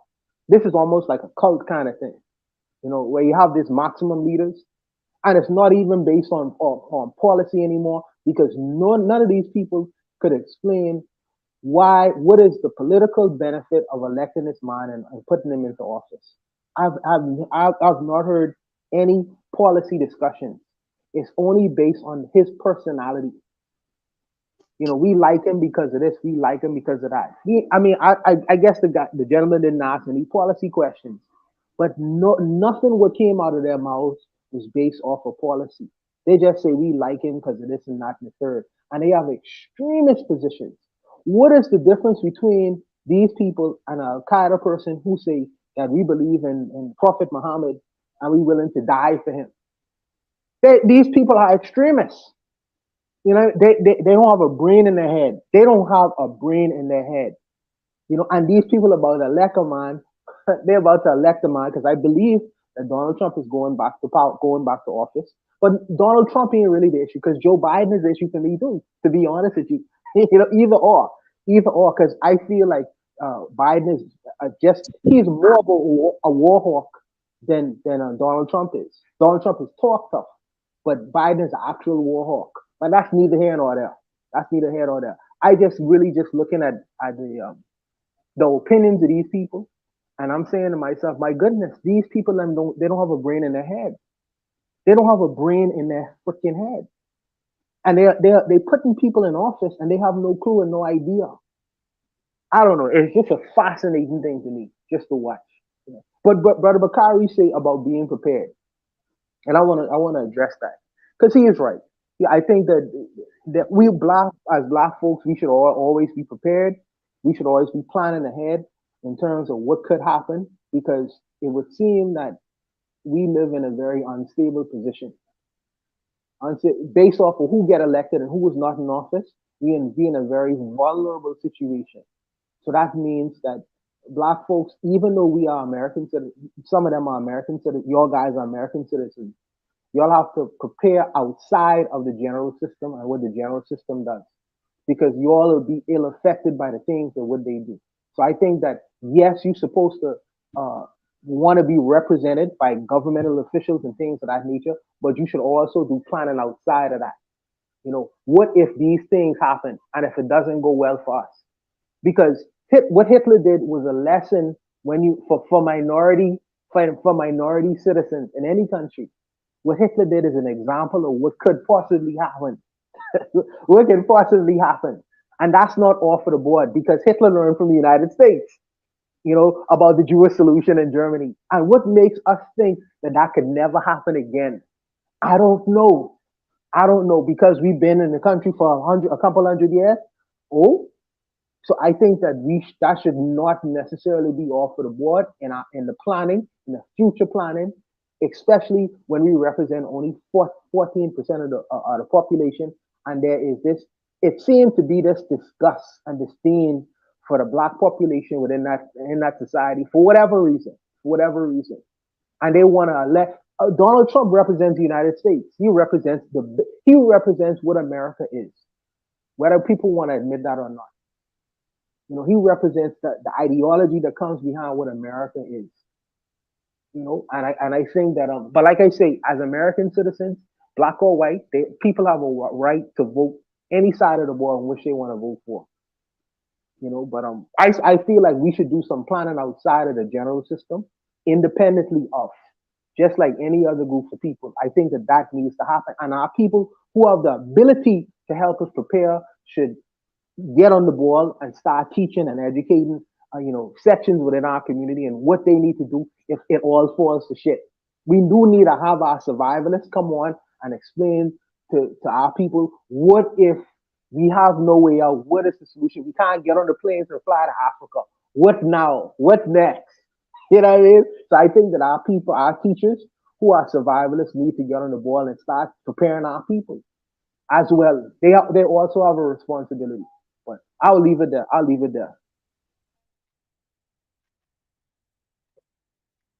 I agree with you, Buana. I've long said that our folks, this is why I don't knock our folks who went into the military too tough. But the thing I would hope our folks who went through that training would do is come back to the community and train others. In fact, that's my understanding of a lot of those Panthers. They were former military dudes who came back, particularly the Panthers by Bakari them. What I understand, they were like ex-military Vietnam guys and stuff who came back and basically kind of taught self-defense and stuff. Say that again, Anthony. Geronimo Pratt. Yeah, Geronimo Pratt. He was from Louisiana. He was from Louisiana. Yep. And he did. That's what he did. I'm sorry, Coco. Hey, can I say something? No, it's not a problem. Yeah, 1 second. So I put the follow-up question by Provide Triggers for Evolution up on the screen. It says, what say the panel on the ongoing influx of illegal immigrants to the U.S.? Is their integration to U.S. socio-political infrastructure sustainable? So I would like anyone who wants to respond to that to respond to it. But first, I think that was Bakari who wanted to say something. Bakari, go ahead. It's hard to teach a people that don't want to listen to you. Now, white people came to teach when they would want to learn. I'm just saying. And let me give you an example why I say that. And how many people did videos talking extremely negative about the NFAC? A lot of those people was ex-military, wanted to teach black people. But instead of wanting to join, they would rather do videos and talk about their agents and say everything negative about them. It's hard to teach people. And that was my thing was about today. But I'm not going to even go down that road. But it's hard to teach people, man, who don't want to learn nothing from you. Now, you should ask, why ain't white people coming to teach them? Because if white people came to teach them, all these black folks who was talking about the NFC would shut the hell up. But, you get to a point in your life, like me and my one homeboy be in the woods where we shoot, we ex-military. You get to a point where you're like, man, I'm just tired. I'm not trying no more. Folk, they don't want to do nothing. That's why I say I teach women, because there's way more black women ready and willing than black men, and that's just a fact. And I'm speaking from my anecdotal experience here, but I can get other people to speak on theirs too. But you can't teach nobody who don't want to learn from you.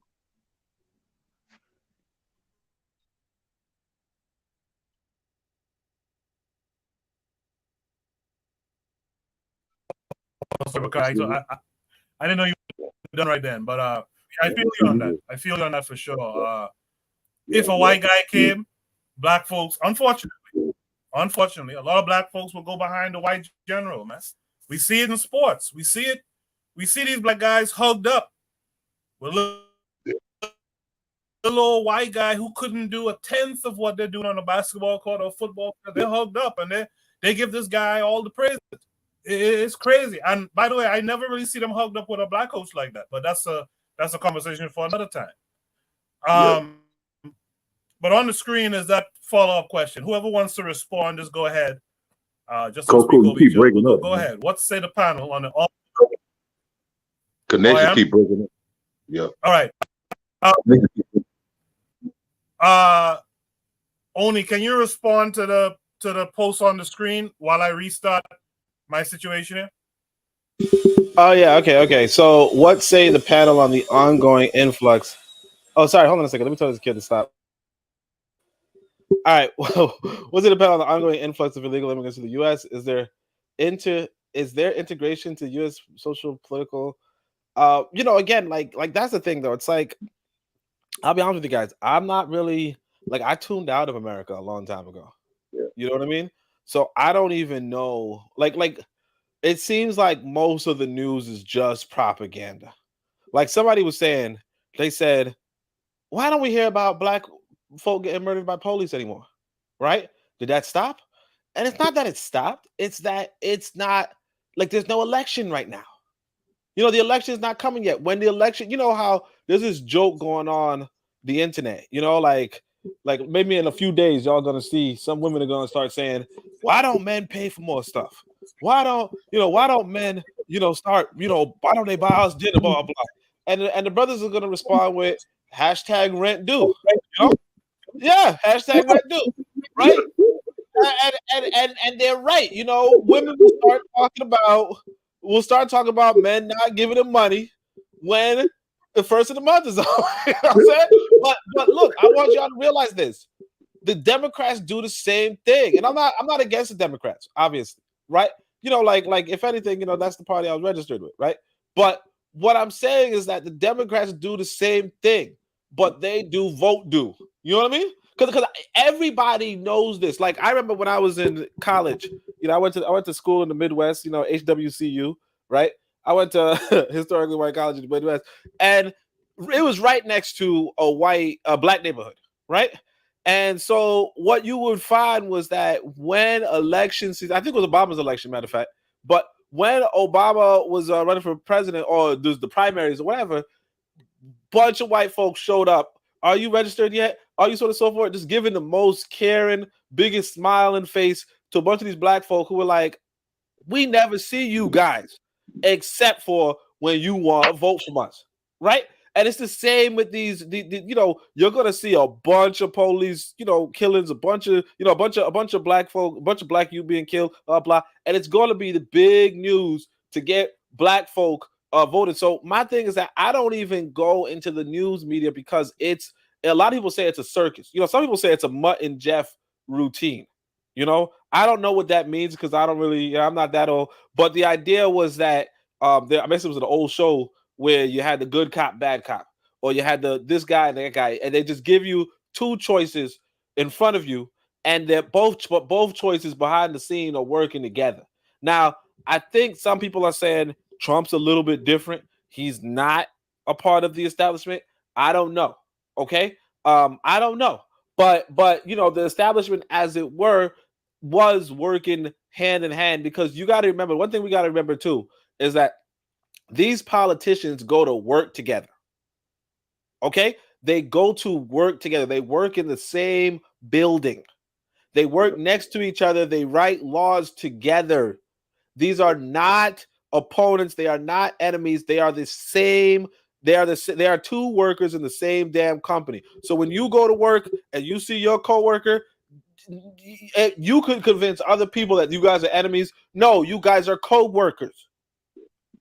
Okay, so I don't even buy into the propaganda. Now, as far as so I don't know what the propaganda is in regards to illegal immigrants. Okay, but as far as I can tell, as far as I knew from way back, because again, when I used to pay attention to this stuff, people were saying that these other people were coming into this country in order to keep black folk as a minority, possibly. You know what I mean? Or it's just possible that America is fucking up everywhere in the world. A lot of people just want to come to America to make a good living. Again, I was just telling this brother right now. If you're in Tanzania and you make $3 for the day, $3 again, $3 for the day, that's okay. $3 for the day is okay. So if you tell somebody $3 for the day is nothing, of course they want to go to America. You know what I mean? You imagine somebody getting $3 a day in America? I mean, only people get even presidents don't get $3 a day. You know what I mean? They get like $8 a day or $10 a day, which is bad. But what I'm saying is that and that's from 8 hours of work, right? But my point is that a lot of people want to come to America for an opportunity. And it's not just America. I was just reading this story on Twitter. This guy's in Tunisia. He got his son's butt kicked. His son got beat up because he was running from because basically the police from Tunisia showed up, and so he had to run, and he left his kid, and then his kid got beat up. But apparently he was saying that the police, if they captured him and this kid, I guess they would have put him into the desert and he would have died of some shit, right? But the point is that a lot of I don't know what he's doing in Tunisia, but a lot of black folk do what we call economic migration. That's the whole reason why a lot of black folk are in the north right now, right? A lot of human beings migrate economically. A lot of white folk when I was in college were telling me, you want to come with me to China to teach English? Everybody's looking for a good job, like I said before. So these people immigrated to America and we call it illegal. The only reason why it's illegal immigration is because we acknowledge the American justice system as the bearer of legality. But if we're being real, like who invited these motherfuckers? Who invited Columbus? You know what I'm saying? I mean, you took over these people's land. You took over some people's land, and now you decided to tell their descendants, like the same damn people, oh, you can't come to this land because it's illegal. Okay, well. Again, I know why they're migrating here. They feel like they can get some money to send back to their families, and me calling it illegal or whatever. I mean, again, I understand why it could be illegal. Okay, but again, am I supposed to be standing up for America's legal system? Like what kind of person? Like, who am I to do that? Now, I'm not saying I don't respect, the legal system. I don't want none of y'all coming into my house saying, "Oh, you don't like legal system." But what I'm saying is that it's not my problem, and it's probably. And again, I'm not even in one of those states where illegals come in. But if somebody feels like that's challenging them in some capacity, that's on them. But I don't personally I don't know why. I mean, again, I'm oriented, like my brain is no longer in America. I've divested. I count down the days for when I'm going back to Africa. That's it. You know what I mean? And I think that a lot of African people should do the same. We should physically be in Africa and we should mentally be in Africa, because this white boy is just trying to fool you, just trying to use you, and that's it. That's it.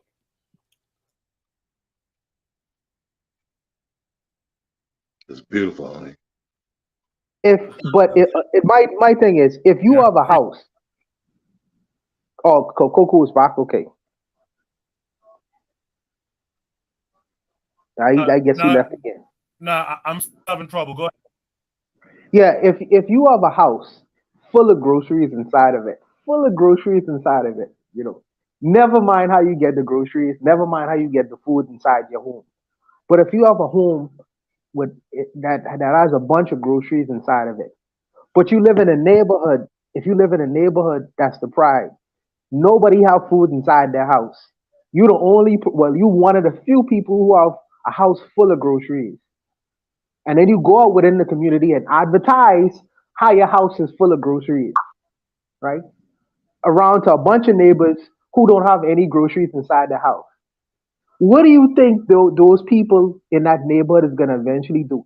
They're not going to wait for an invitation, to get invited inside your house to share some of the food that you always bragging and advertising that you have. No, they're gonna wait. They're gonna wait for that opportunity, and then they're gonna break into your house. They're gonna try to find a way into your windows, through your back doors, any way they can to get to the groceries that you bragging and telling the world that you have inside your house. Well, it's the same thing in the United States. The United States say we are a house at the top of the hill. We're the shining house. We get all the food in the world, all the opportunity in the world. We just chilling. The people that's around you, like Mexico and the poor countries, they're looking at that scenario and say, man, we don't get shit here. We hungry and we don't have nothing here. What do you think they're gonna do? You think they're gonna wait for a green card to get? No, they gonna try to sneak in because you bragging about how you have gold on the streets and food everywhere, and they hungry, they starving. So they gonna do what desperate people gonna do. It is what it is. Now, is that right? Should your borders be protected? Absolutely. Because you prepare enough food for the people in your home. You don't prepare it for uninvited guests. So I understand why people would have a problem with that. I understand why. But America, I feel like America, sometimes they really need to tell the truth. They need to tell the truth. America is a country, first of all, it's built on immigrants. That's the first thing. Whether they're illegal or not. It's a country filled with immigrants inside of it. That's the first thing.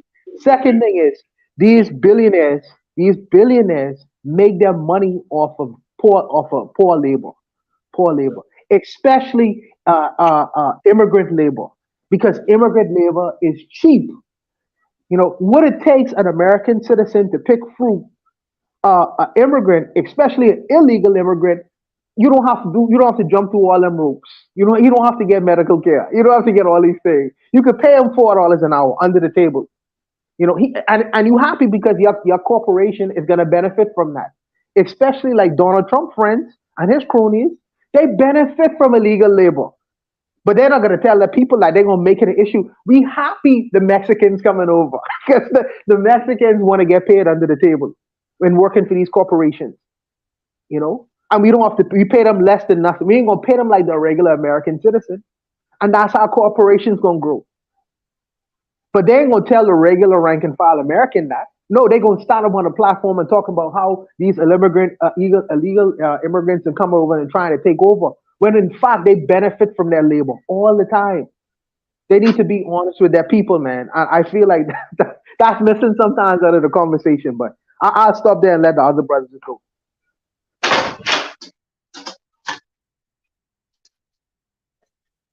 Yeah, I'm having some issues here. I may have figured it out. Might be this hardware acceleration shit that's slowing me down for some strange reason. So, is there any last thoughts on this prompt?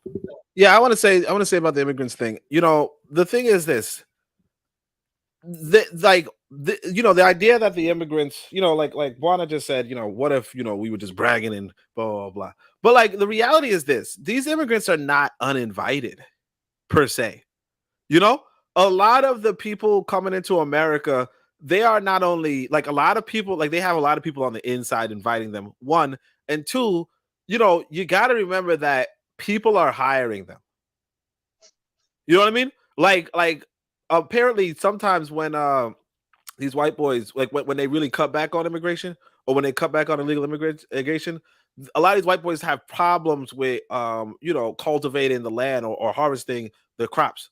Because a lot of the people that are doing it are the people that allegedly they don't want in the country. Now there's a difference between saying I don't want gangbangers in the country, right? But that's not the full picture. A lot of these immigrants, they're not coming in to they're coming in to make an honest living and live with honest life. Because again, that the $5 that you're going to pay them, I mean, because they get more than $5, but or the $30 you're going to pay them, whatever, right? Is like it goes a long way for their families. You know, it goes a long way for their medical care. It goes a long way in back home. You know, like if I go to Tanzania with like $100 freaking bucks, that's a lot of damn money. Believe it or not. You know, a lot of people do not, you know, come by $100. Matter of fact, I can tell you guys, some sister was telling me, oh, you know, she doesn't know what she's gonna do, but her business, like she has a business idea, and it's really not that. It's like $160. Now, $160 is not a little bit of money, right? But her starting capital, in order to generate a livelihood for herself that she's sitting around waiting for, right, is $160. You understand? So if you tell somebody, hey, you know what, you could go work in America and you could make $160 easy, very quickly, right? Or, you know, that's what people are going to do, and they could find a way to sneak into a country and then make a little bit of profit. Again, that can go a long way back in their homeland. Because you tell me, because all of us, you know, at least all of us working in America, we can say, you know, like can you get $160 easily? Yeah, sure. And the point is that if you can do that, you can then and if you feel like you could, you know, forfeit that, you could put it towards you know, somebody's business career, and they could make a livelihood for themselves. So I think that, you know, we have to, you know, I mean, I don't know what the premise of the question was, because again, I don't pay attention to the American political thing. But as far as I can tell, you know, a lot of these immigrants are very well received in America, and people are giving them jobs. If this white boy didn't like these immigrants, he wouldn't be hiring them the way how he's not hiring black folk. You know what I'm saying? like if he would have given the black man's treatment. You know what I'm saying? But he don't. So, you know, clearly there's more to the picture. That's it. Appreciate that. Look like Bakari was having internet troubles too. Looks like my thing has stabilized for now. I think I figured out the issue, so I'll know what to do in the future. You know what? We've been having such a lively discussion. The time is just flying by. Let's go to Shoot the Breeze topic number 3 for time's sake. Shoot the Breeze topic number 3 says, what would possess a black person to join a church with beliefs like this? Let's see. This takes us to Twitter. Let me share my screen. This is going to take us to Twitter, or X, as some people call it. This is a post by Chris. It says, this racism stronger than Jim Crow holding a noose made of vibranium. And this is a retweet from Charles J. Moore that says, Black Mormons saw this and said, yeah, I'm still down. So we'll watch it and then we'll discuss it. I'll play it twice and then we'll discuss it. Lucifer stood and made his bid for becoming savior of this new world. Wanting the glory for himself, he planned to force everyone to become gods. Opposing the idea, the Mormon Jesus suggested giving man his freedom of choice, as on other planets. The vote that followed approved the proposal of the Mormon Jesus, who would become savior of the planet Earth. Enraged, Lucifer cunningly convinced 1/3 of the spirits destined for Earth to fight with him in revolt. Thus, Lucifer became the devil and his followers the demons. Sent to this world, they would forever be denied bodies of flesh and bone. Those who remained neutral in the battle were cursed to be born with black skin. This is the Mormon explanation for the Negro race. The spirits that fought most valiantly against Lucifer would be born into Mormon families on planet Earth. These would be the lighter-skinned people, or white and delightsome, as the Book of Mormon describes them.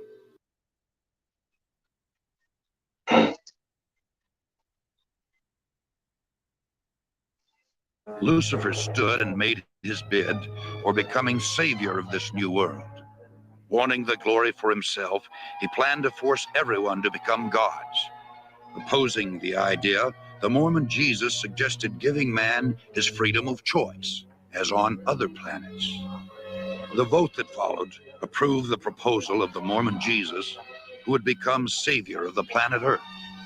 Enraged, Lucifer cunningly convinced 1/3 of the spirits destined for Earth to fight with him in revolt.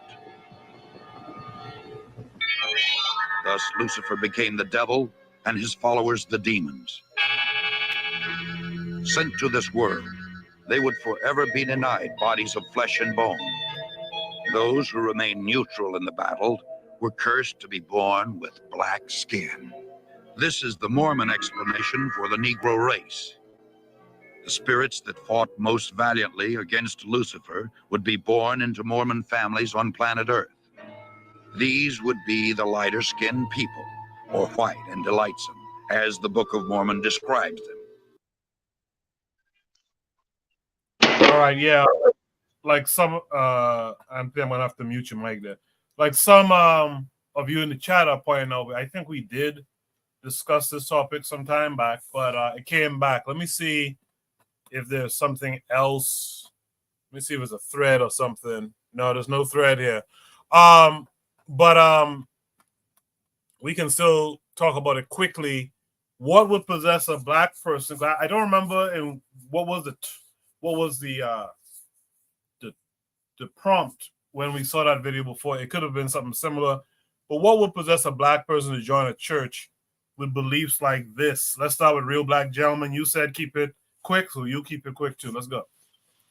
I don't know what would possess them. I mean, damn. I mean, yeah, I really don't have much to say about this. I'd rather see another topic myself, because I mean, it's absurd. It's just, it's what it is that as these white folks understood what's going on with their telescopes and stuff, they started to adopt the creation stories that they had for however many years or whatever. Because I mean, creationism just makes up the universe in whole cloth, right? I mean, I'm just going to keep it just like that, and just because they just don't know where to put black folks, they don't want to keep black folks on this earth. They want to put black folks somewhere else besides where they belong. They're just going to, like, you know, say, black folks is just, you know what I'm saying, just from outer space and just, you know, etc. I'm up to pass it to the next dude, because I mean, naturally, this shit is absurd.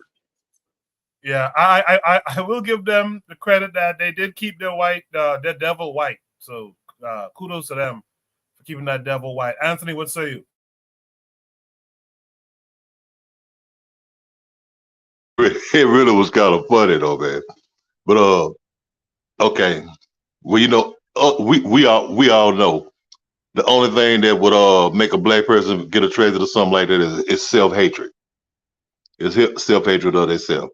That's the only thing. You know, it was back in the 90s. Do y'all remember a show? It was like a crime mystery show that used to come on back in the 90s. Called the host of the show was this brother named, remember Paul Warfield? Oh yeah. Remember his name was Paul Warfield. He was the first show, but then he died. And it was another brother took over. Okay, the name of the show was called City Confidential. Y'all remember that show? City Confidential.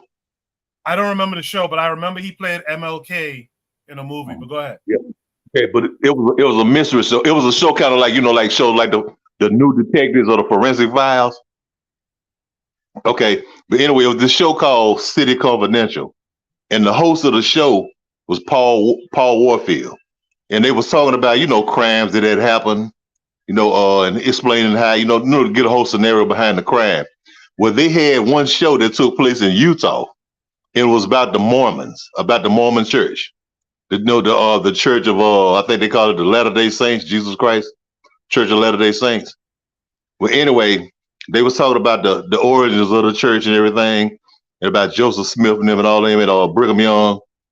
And what happened was, the scandal was they had found these documents, and these documents had showed that the whole thing was a scam. That Brigham Young and Joseph Smith were scammers from the beginning.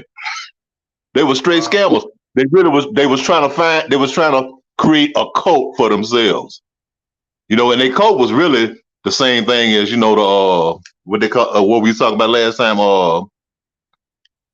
Manifest Destiny, you know, taking over the land for those indigenous people, you know, stealing and creating a new white paradise. That's all it was. That's why you get them saying like black people were not basically human, you know, basically real humans, because it was the first brother who got in the church. I can't remember his name. I mean, I'm seeing it, but I can't remember it. I almost wanted to say it was Absalom Jones, but it wasn't him. But it was a brother. He became the first pastor in the Mormon church. You know, and it was in the like in the 1850s or something. He had been a former enslaved African. But I'm saying overall though, it's really self-hate. I would even go as far as saying, you know, what African in his right mind, because most of us are not in our right mind. When it comes to the spiritual thing and religion and all of that, you know, what African would even want to be a Christian if he knew who he really was, would want to be a Christian, period, or a Muslim, period. You know what I'm saying? Anything outside of your African traditional belief system. But yeah, I mean, hey man, you know, I could go on for a long time about this, but I know we got time. But yeah, it's really just self-hate, and not only just self-hate, but it's not having the knowledge of self. It was not having the knowledge of yourself that you would embrace these foreign ideologies and, you know, and beliefs and stuff like that. You know what I'm saying? And I'd knock off right there. I appreciate that, Anthony. Yeah, in the chat, the matron echoed your sentiments. She said self-hate will cause a black person to join this church. Let's hear from one to you. So the question is, what would make a black person join a church like this? And I really did. Well, I thought about it as the brothers were talking. What would make a person join a church like this? A good marketing strategy, a good presentation, and a good sales pitch. That's what would make a black person join an organization like this. Because if I could market it right, I wouldn't have to tell this. I wouldn't tell this story. Why would I ever tell this story? You know, only through social media or black people researching these kinds of things, which they don't. Well, let me not say that because I don't want to be negative. Black people must research the religions that they practice, because if they do some research on some of the religions that we currently practice, we would find a lot of these kinds of stories in the religions that we practice almost every Sunday. That's neither here nor there. But a good marketing strategy would never tell the story. A good presentation, and let me give you an idea of the presentation. I see these Mormons within our society. They ride on bicycles. They wear nice white shirts. You know, they clean. Most of these guys are clean. You know, young guys, especially young guys. You notice you never see no female Mormons walking around trying to proselytize in a black country. Only white men. Needless to say, I know how that would turn out. But needless to say, because a lot of them will come back to their societies pregnant with black babies. But and they smart not to have them proselytize in black countries. But needless to say, when you see them, they're well dressed and well presented. Well presented. They have a presentation strategy. Not only that, their pitch. They study these so-called third world countries before they come here. Matter of fact, they try to learn the language. They try to learn not only the language, the colloquialisms, the manner where we talk, our style, what we like, so they know what the sales pitch will be in trying to sell you their ideology. You know, why some people will say, well, why would Jim Jones be able to convince a bunch of black folks from inner cities? I think Chicago was where he first was, to first go down to Guyana, a Caribbean country, and then ultimately kill themselves. A good marketing strategy, a good presentation, and a good sales pitch. And he was able to sell them the idea, not only to move out of the country, but to ultimately kill themselves. So and people say, well, self-hate, maybe, but I think it has to do with a lot of ignorance. And sometimes we want to be convinced, especially when it comes from other groups of people. When it comes to us, so much skepticism. Because if I was to get on the platform and try to sell certain ideas to black people, first of all, they won't find out who I am. They won't find out where I come from. They won't find out my background, my history. They're going to question everything up. They're going to pull my life apart before even accepting some of the things, even if what I'm telling them is 100% true. But some of these guys from these other communities, if they well presented and they have on a suit and a tie, man, listen, don't you know how many televangelists come here and get hundreds of thousands of dollars, millions of dollars, even up to the millions of dollars, and leave this country, you know, selling, well, what they were selling white Jesus to many Bahamians. And when they leave here, they leave with a billfold They don't even have to ask anybody to take up an offering because people will willingly give them hundreds of thousands of dollars. Because some of these people here think this is the next coming when they see some of these televangelists that they watch on television. Good presentation, good marketing strategy, a good sales pitch. Good sales pitch. You could get convinced us and other people, because we don't limit this to just black folks, but you can convince many people who don't research, who don't do their own internal studies. In my hand, I have a smartphone. I could reach out and I could study anything what come to my mind to the world. But unfortunately, smartphones don't make smart people. I could have a smartphone and I still could be a dummy. It's what I use a smartphone to do. If I practice a religion and I have on my fingertips where I could really study and find out the background of the religion and the culture and all these kinds of things, why don't I do it? I don't know. But like I say, I think them three things will convince black people to do anything. A good marketing strategy, a good presentation, and a good sales pitch. I'll leave it there. Hey, Coco, can I push back real quick for a second? Yeah, go ahead. Okay, and not the great. Hey, what Buana made some great points. What I'm saying is this though: we have to also take into consideration the African people in North America, African people in the Bahamas, African people in the Caribbean and Central, everywhere that we were brought, where we enslaved. Remember, it took a lot of years, 100 years or more. It took hundreds of years to put that indoctrination of Christianity in our mind. You know what I'm saying? It had to be beaten into us. And then think about it. Okay, now after they beat it into us for hundreds of years, then you would get some guy like a Jim Jones to come along and teach you apparently it's something that seemed like a liberation Christianity, something different than what you always been taught. You know what I'm saying? So he was able to manipulate minds. You know, propaganda. When you're a master manipulator, it's almost kind of like a pimp. How a pimp do a woman with a weak mind. You know what I'm saying? He could indoctrinate her how he wants to. But like I'm saying, as far as that Mormon thing, though, remember, now this Mormon thing, the Mormons never reached out to black people. They didn't give a damn. They said black people were inferior.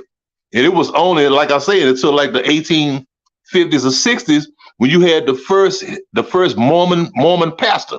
They wouldn't let him be a bishop, but he was a pastor. No, because he accepted, and he had accepted that other thing. Again, there you go. Hey, the white man's ice is colder. But I'm saying, and then and think about this. This is something that's real deep. Think about this. Karl Malone, who's from my state. He's from Springville, Louisiana, who played for the Utah Jazz. He gave $20 million to the Mormon church. Think about you talking about some brainwashing right there. He gave $20 million. They reached him. They brainwashed him. Karl Malone, this brother, who gave $20 million to those people. Just think about what $20 million could have did for the black community where he was from, to a school or whatever. He gave $20 million to those people. So what I'm saying, that kind of thing goes back to self-hatred. The self-hatred and not just, and thinking that you ain't as good as they are. You know what I'm saying? Because there's something that was beaten into it. Yeah, it's propaganda. It's everything that Buana said. Man, I agree with Buana 100%. That's what it is today. But they didn't have that back then, though. They didn't have that back then. What they had back then was the indoctrination that they had beat into African people's heads. And I leave it at that right there.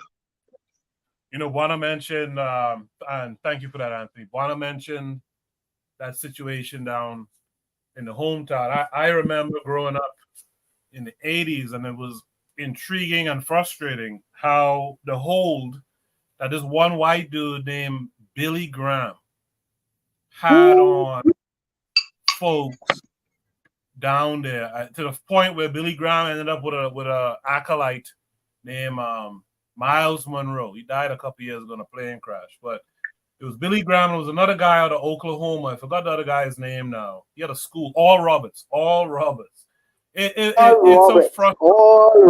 Oh, goodness. So frustrating. People used to actually send all Robert's money for his quote unquote medical bills, which was a big grift at the time. Wow. And then when the Mormons, I remember when Mormons really started coming to your door and saying, and I remember saying, well, hold on. Don't they say black folks is devils and demons and all this shit? What are they doing coming by your door? And my question back then, I'm talking, this is in the 80s. I was like a young teenager and stuff at this point. I'm like, wait a minute. Who lets these people come into the country? Who gives these people the permission to be all up in the over the hill and in the grove and all that stuff, coming on people's porch? Who gives them that? Who gives them that? You understand? So that sales pitch must be real good that they go into the government and all that to give that sale, because who the fuck let you in here? But I digress. Let me put it to Oni. Oni, keep it a little bit brief for me so we can go on to the next topic. But what are your thoughts here? All right, yeah. So I'll try to be quick. I don't see the big difference from regular Christianity. And I'm gonna just go a little further. If I were into Christianity and somebody came to me and said, "You black because you didn't participate in the fight between two white folk," I would be like, "Yeah, that makes a lot of sense." You know what I mean? Like I would not participate in some fight between two white folk. You know, you telling me? I guess the white folk here would be Satan and Jesus, and both of them make some good points. I don't know. I mean, I don't know, because it looks like they were saying Satan was like, "I want to be the savior," and Jesus is like, "No, give them free will," and he became the savior anyway. So then they start fighting over it. I mean, yeah, if I were into the religion, I'd be like, okay, like somebody would tell me the reason why you're black and the reason why you was in Africa is because you didn't want to participate in that fight. I'd be like, yeah, okay. Like I don't even know where the harm is here.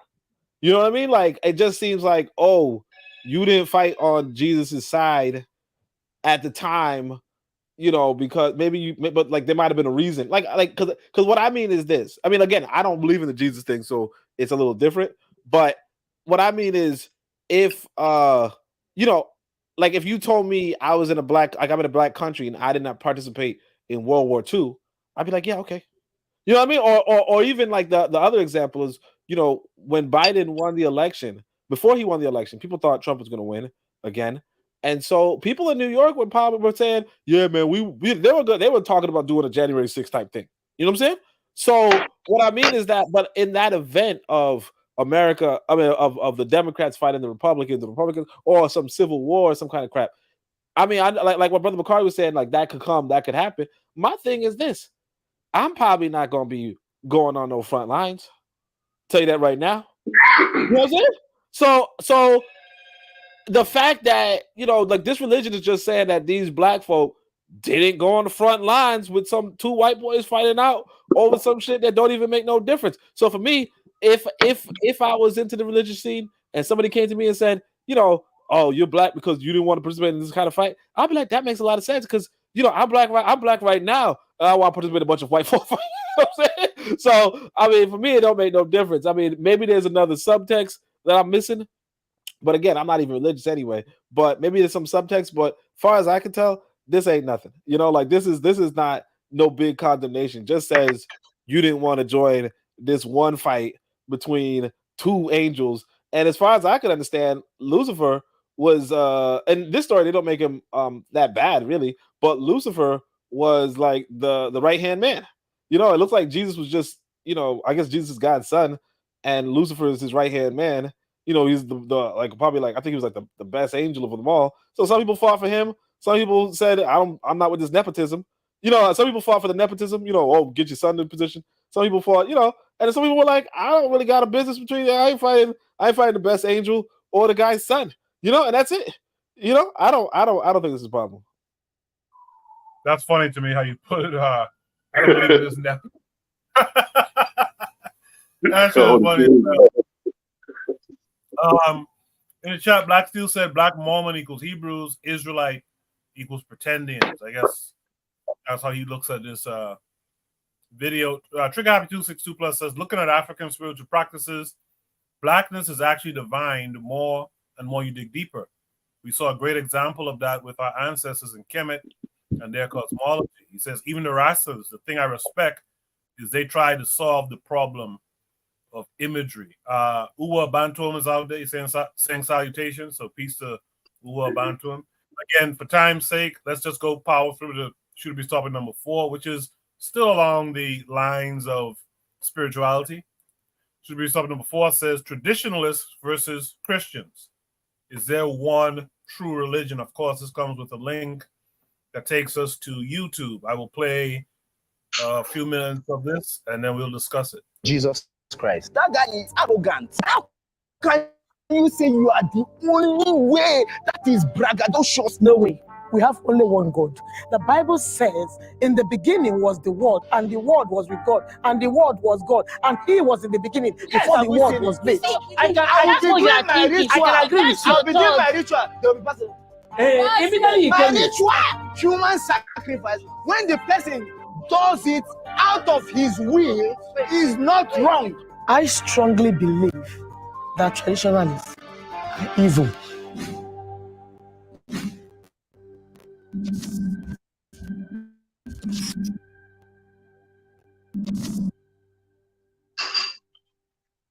Please step forward if you agree with the prompt.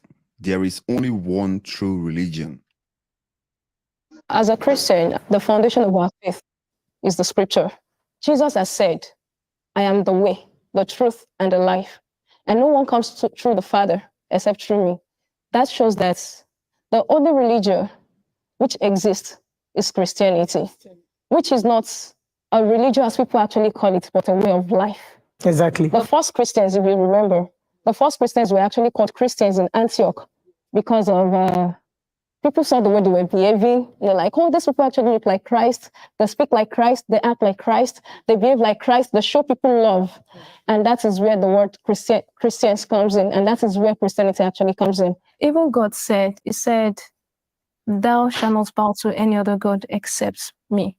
So that means that the author and the creator of everything he acknowledged that there are other gods, but there's one true God. The book of John 1-5, I think, it said he's the only one God. Yes. He's the only true God.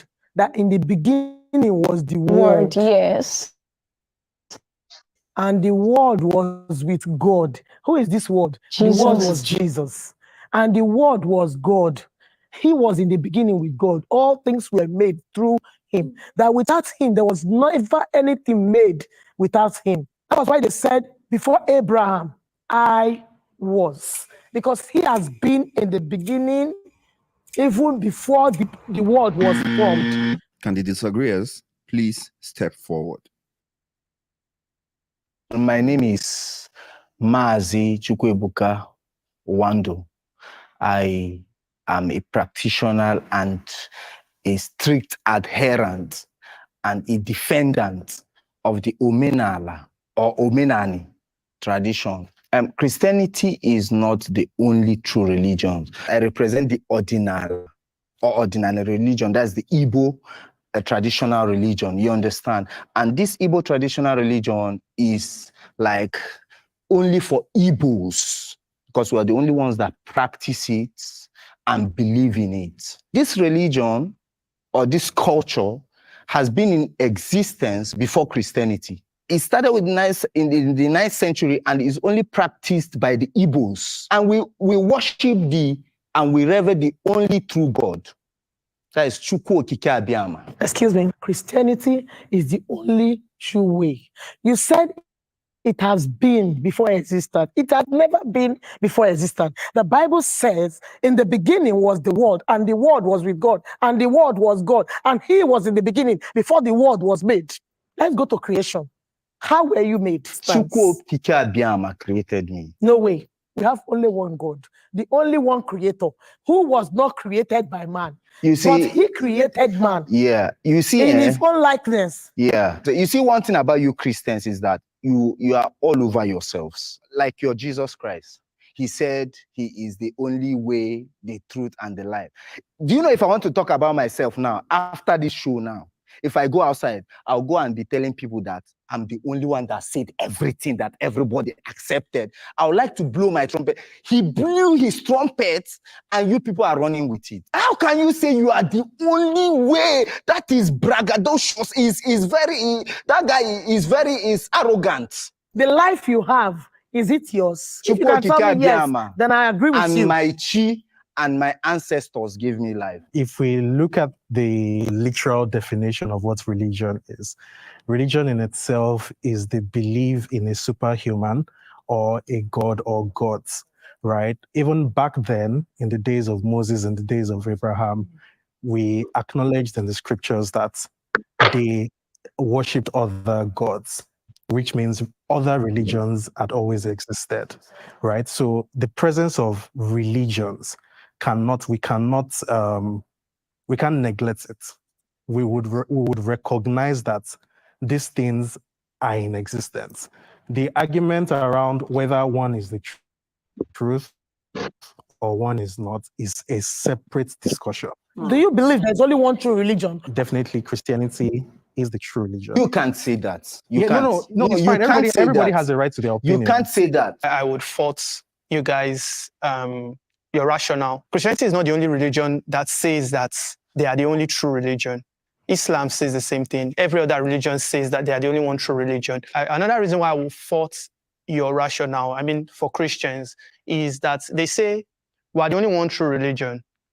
Then you ask them, why do you say we are the only one true religion? They say, see our book. We wrote there that we are the only one true religion. There has to be an objective standard of measurement of why do you think this religion is true. You need somebody who is a bystander, as someone who is on the outside, who has no bone in the argument, to look at it objectively and say, okay, this is what maybe Islam says, this is what Christianity says, this is what the traditional... Do you have an idea of how Islam itself came to be? Yes, of course I do. So what knowledge do you have about Islam coming to be? Of course, it started with Muhammad. No, Muhammad. Islam started with Muhammad. So okay, so where did it start? Even in the books of Islam, there is an acknowledgement of certain characters that are present in the Christian books, right? And one of the reasons why you would find a lot of Christians tell you that Christianity is the true religion is because there are evidences, both physically and theoretically, that would backdate even to what you would see on paper. You would go to certain sites in the world today, and you will find those things present there. It's the same way people talk about maybe Oduduwa, for instance, right? So if anybody worships Oduduwa, they can come and tell you Oduduwa is the true religion, right? Based on their own belief, because they will say, oh, we have somewhere where this stuff even exists, right? So what I'm finding difficult to even hear from you guys is the fact that you guys have failed to explain to us why you feel yours is the true religion. Instead, what you've done is just to counter that what we are saying is wrong. So we presented our own case, so maybe you can just present your own case. Your case now is inconclusive, if I should say that. Even before the birth of Christ, Jesus Christ, in Israel, the tribe Israel, there is a practice, there is a culture, there is a religion. And I will surprise you to tell you, from the birth of Jesus, the customary tradition to whatever they believe was accustomed to him during his birth. So while he grew up, he understood there was a religion the Jewish followed, and he followed it before he brought about his idea. So what you're doing now is to buttress my points, I'm right? trying to clear you so that you can get to understand something. Wait.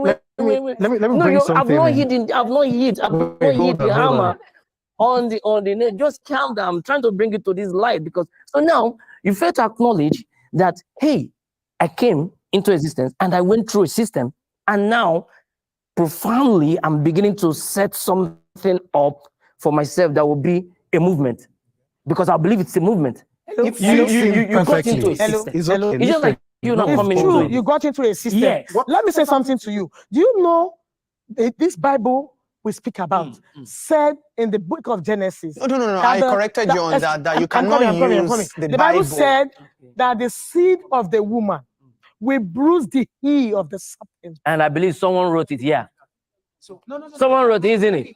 You know, in that Bible, there were some areas in the Bible God was speaking. Hello? There was some area in the Bible God was speaking. Those parts of the Bible that are written in red birals are the words of God. How can you not tell me that the person have not smoked ganja and he started speaking on his own terms? That's fine. That's fine because I have to understand what you've done is to amplify her initial position. Okay. Right. And what she had said was the fact that the term Christianity in itself wasn't birthed until a point in Antioch, which was even after the death of Jesus Christ. Which was the movement. What you need to understand. Which was the movement. Yes. Thank you. So Christianity in itself was fashioned from people who were behaving like Christ. Christ-like, yeah. And what did Christ do in himself? Christ in himself came to give, he said, I didn't come to abolish the law, I came to fulfill it. So what he came to do. See, now you have contradicted yourself. You've contradicted yourself. Yeah? Hold on. No, he's not come to abolish the law. And the law has been the custom. Now. They have been the customs. So and they have been the systems on the what you're ground. saying. It has been there from the beginning. Let me explain to you. The law. It is written. It was in the word. And it's people Before the word was made. That's what I'm saying. This word was made. Can I? Ah, boy, to watch a bunch of Africans.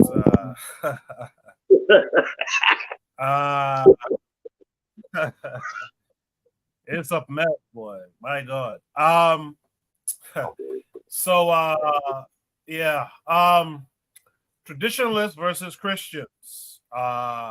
Is there one true religion? You know, at one point during this conversation that we just witnessed here, I remember that earlier today, I think it was, maybe yesterday or earlier today, I saw only repost something. Let me share that real quick with y'all. So this is a tweet from African, and this is from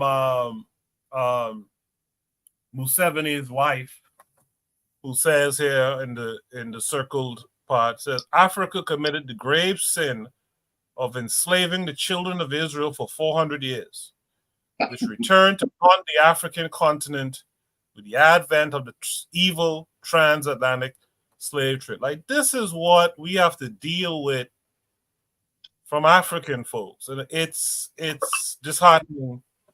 And not just African folks. Let me add this little caveat there. From adult, even sometimes elder African folk. It's wild. It's wild. It's wild. It's wild. Boy. Anyway, Real Black Gentleman, RB, what say you to this?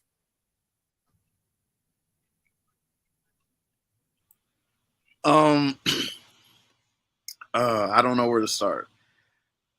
I mean, the thing is, this is why I mean, African, creation stories are absolutely essential, because in them are the parables that encode the past, a past that we have to, that if we were to take the time to retrace with a methodology, you can call it science, archaeology, or whatnot, we could. The thing is, it's like, what I'm saying? Like, there's nothing wrong with trying with going back and like I said, that's the thing. It's like with like, studies of the ancient past, like studies of things 500,000 years, 1,500 years ago in Africa. You know what I'm saying? That's a great question. Like, what's going on 500 years ago? Black folks, Africa. What's going on? And most of us, when we think about the entirety of Africa, there's a lot of blurs. You know what I'm saying? And knowing like that kind of time frame, where I want to say, like, a lot of these stories, because I do think that there is validity in Black folks, let's say 1,500 years ago, who were up in up in Egypt or whatnot, folks running them through, and people fleeing, and where they flee, kind of like through the Sahel, and they wound up in the Niger region. It's not, and then people just already being, it's hard to like get back to the stories, because we were telling before the Ma'afra, we were talking about the past, in 1400 in Nigeria, in you know what I'm saying, the Igbo people right now, we're talking about they're present in the past, and their culture was living it. The stories of the past were lived through just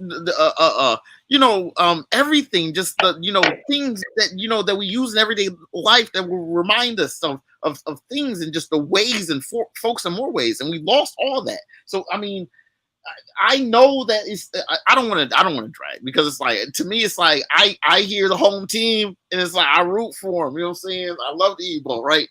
I love the home team, right? You know what I'm saying? It's like, how do I say it?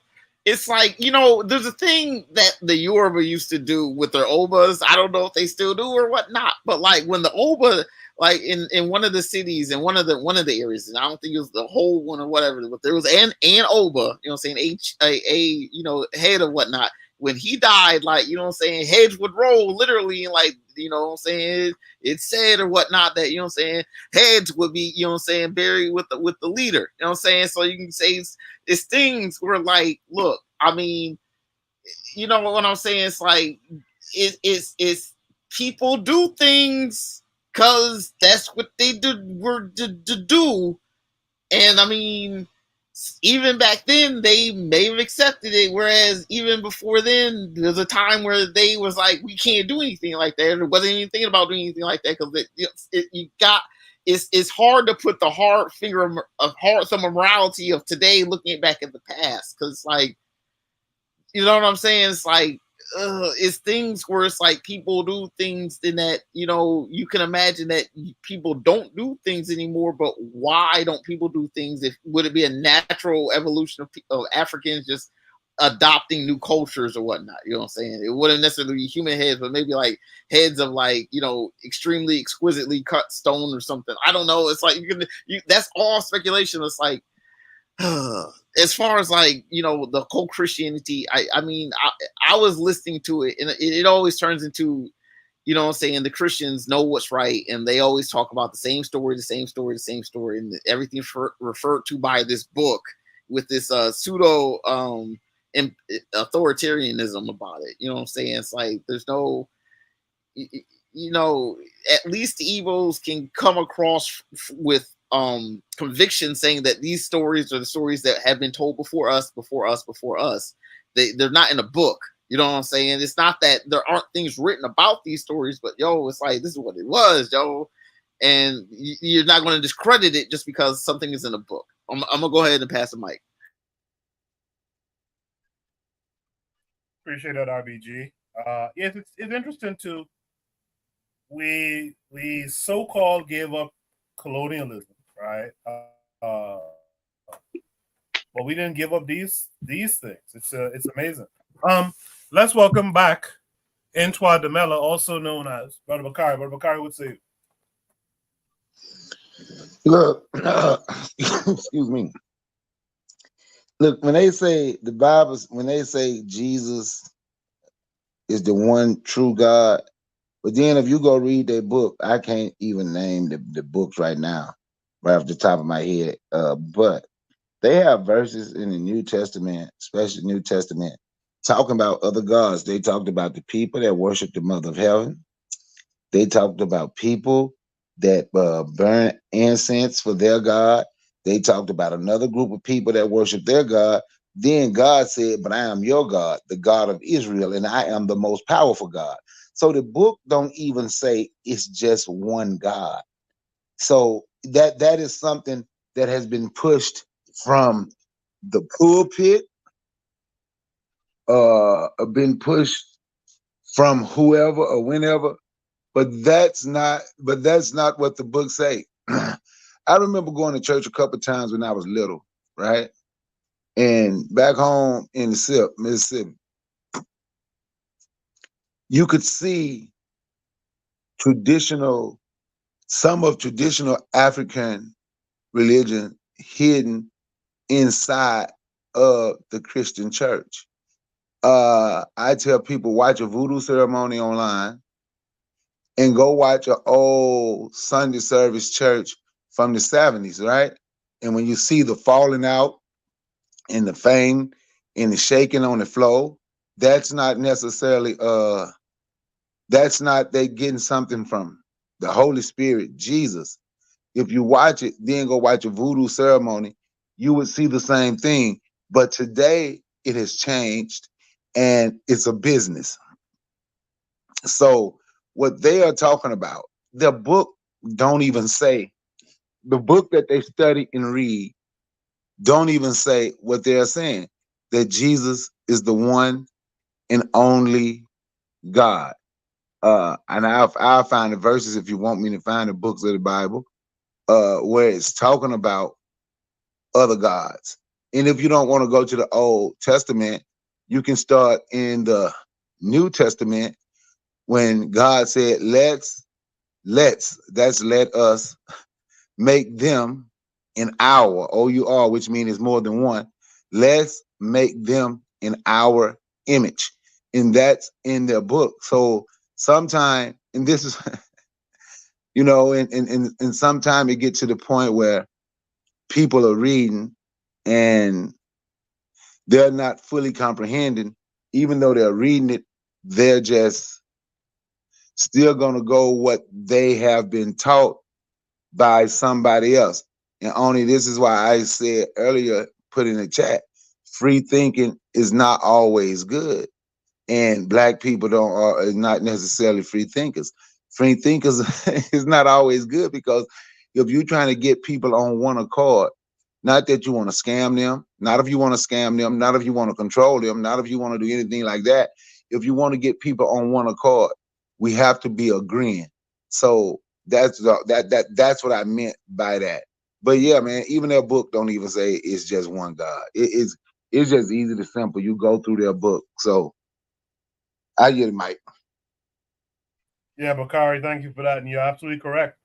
I grew up in what's called that Anglican church, man, and I heard all this shit before. In fact, I never told Buana this, but I actually went to NCA for primary school too.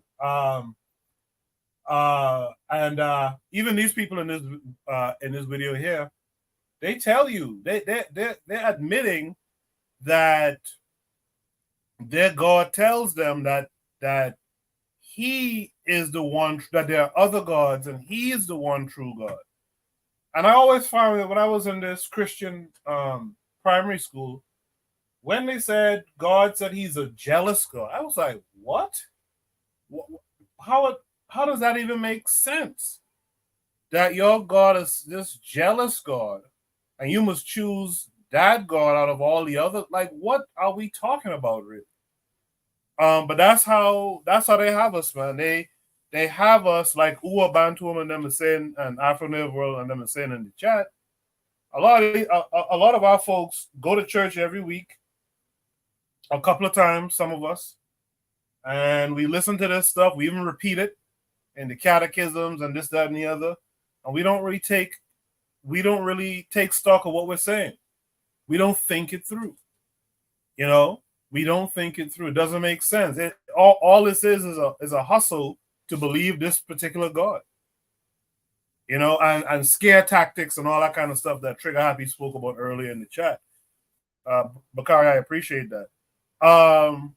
Let me hear from Anthony McPhail. What say you? Yeah. Yeah, it was kind of funny, man. I was still laughing, man. But yeah, I agree with a lot of what Brother Bakari said. But I want to well, first thing first, you know, we did a show on Brother Forecast. We was on Brother Forecast podcast the other night. It was me, you know, Forecast, the Revolutionary Matron, and Brother Oni. And towards the end of the show, we was talking about that, man, about creation stories. We was talking about the African creation stories, as opposed, you know, to the other creation stories, you know, the one that we've been fed all our life. And I was like, it took me back to a Bible verse that I remember when I was growing up in church. And that verse was, "Our people suffer from a lack of knowledge." Y'all ever heard that before? Yeah, that's Hosea 5. Yeah, the people suffer from a lack of knowledge. We heard that. Okay, and then I went back. Okay, I'm gonna go from the prompt. Now you have these brothers and sisters over in Africa, and it's the same thing with some of us too, because I've had the same conversation over here, and we talking about these Abrahamic religions. You know what I'm saying? And I mean the thing, and they placing the importance of the Abrahamic religions over our own traditional belief systems. You see, and a lot of us, what here in the West, in the Western countries where we at, a lot of us don't know some of the history behind the African traditional belief system, or don't know about how early Christianity started or early Islam started. Now, they get to talking about what the brother was saying about the Christian God being the legitimate God, and then the other brother was saying about what about Islam? Now, you know, I when I was young, I almost got hooked. I almost got hooked by that Islamic thing. But some along the way, I said, well, let me study this. And so I said, well, let me see where Allah come from. You know what I'm saying? I said, let me study this here.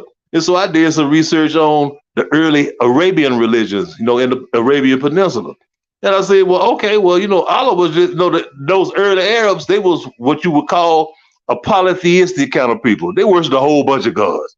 They had a pantheon of probably about 1,000 gods.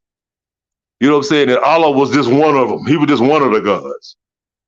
You know what I'm saying? And then I said, well, let me do some research about this Jehovah guy, and this Yahweh guy, where he came from.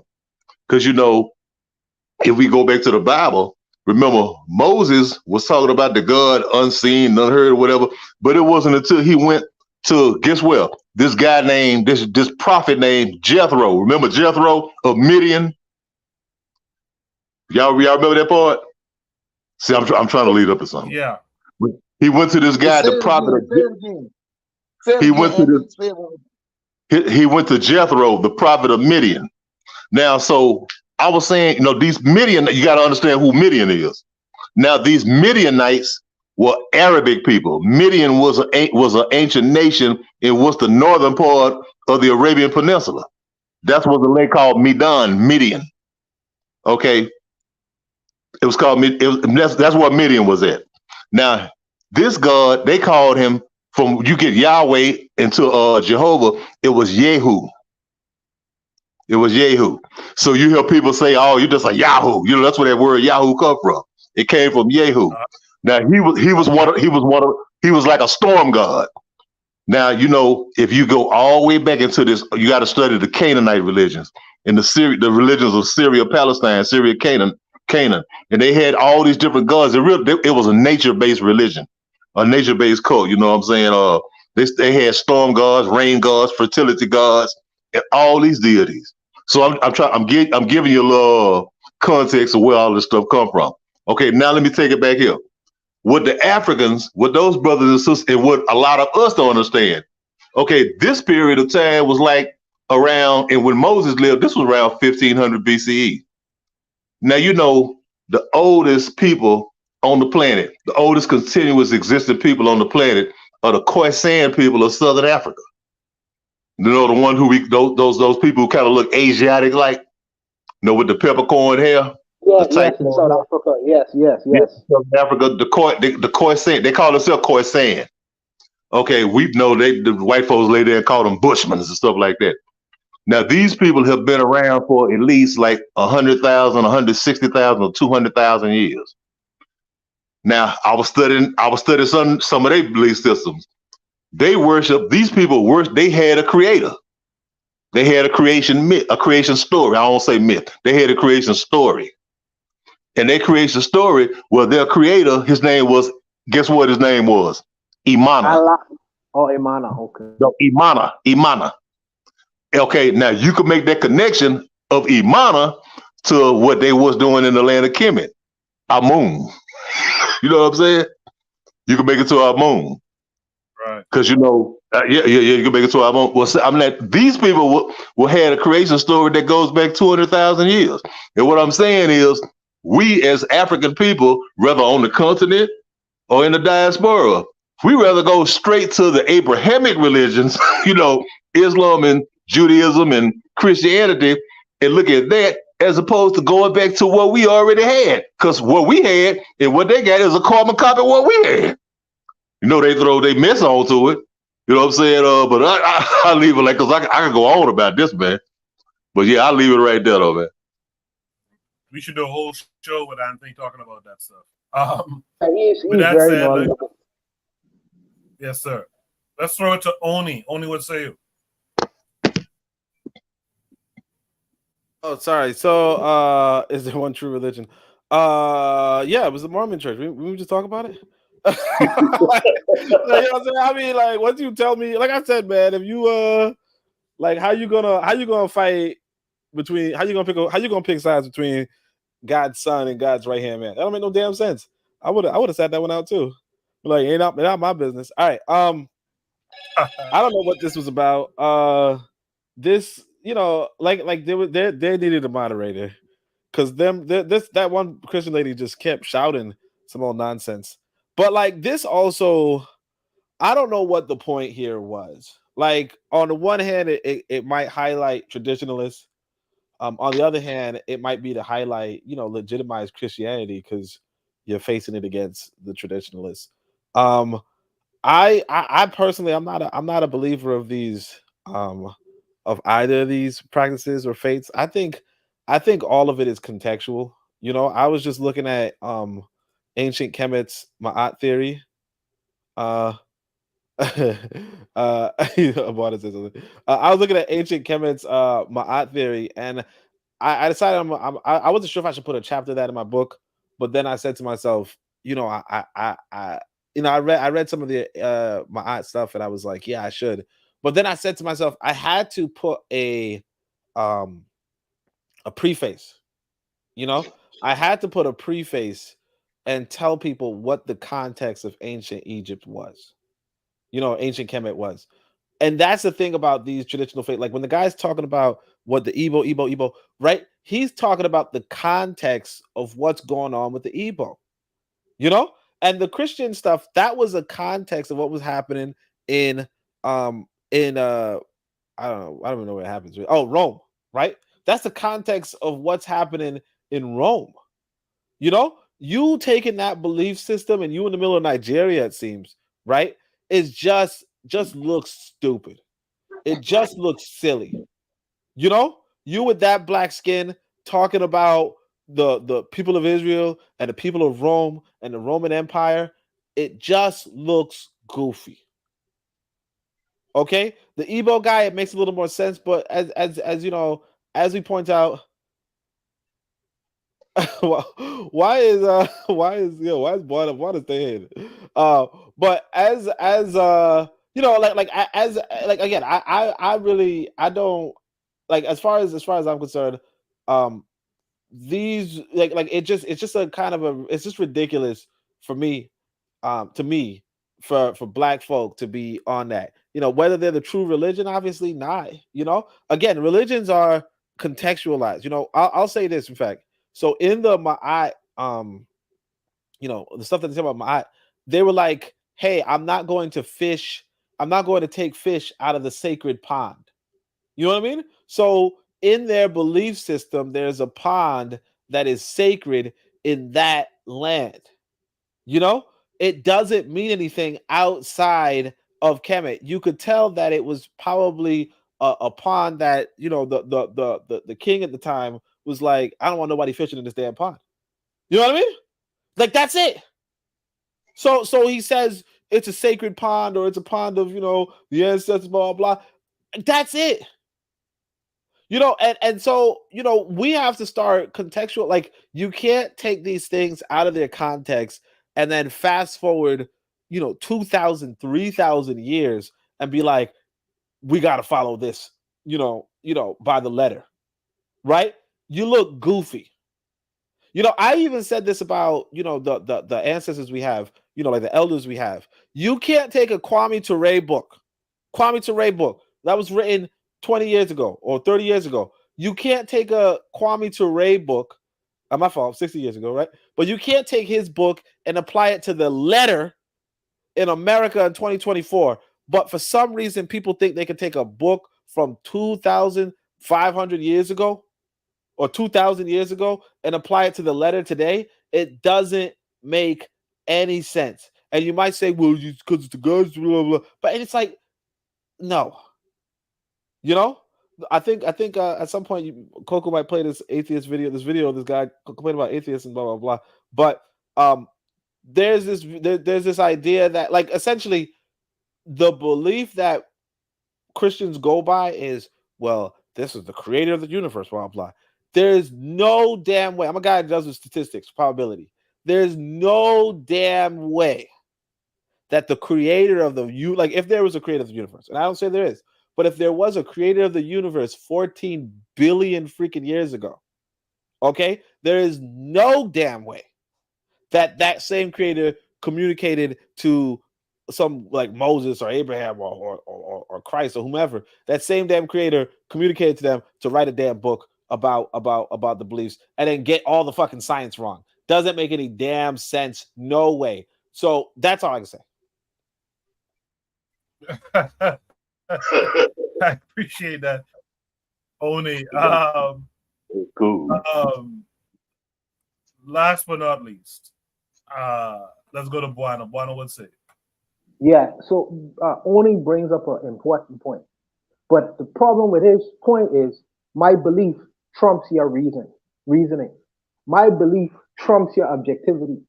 So when he says that, why would you take a book written 2,000 years ago and try to apply it to the letter in current day society? Why would you do that? Because outside of that belief system, you would not take a high school book written in the 30s and try to use it to teach children right now.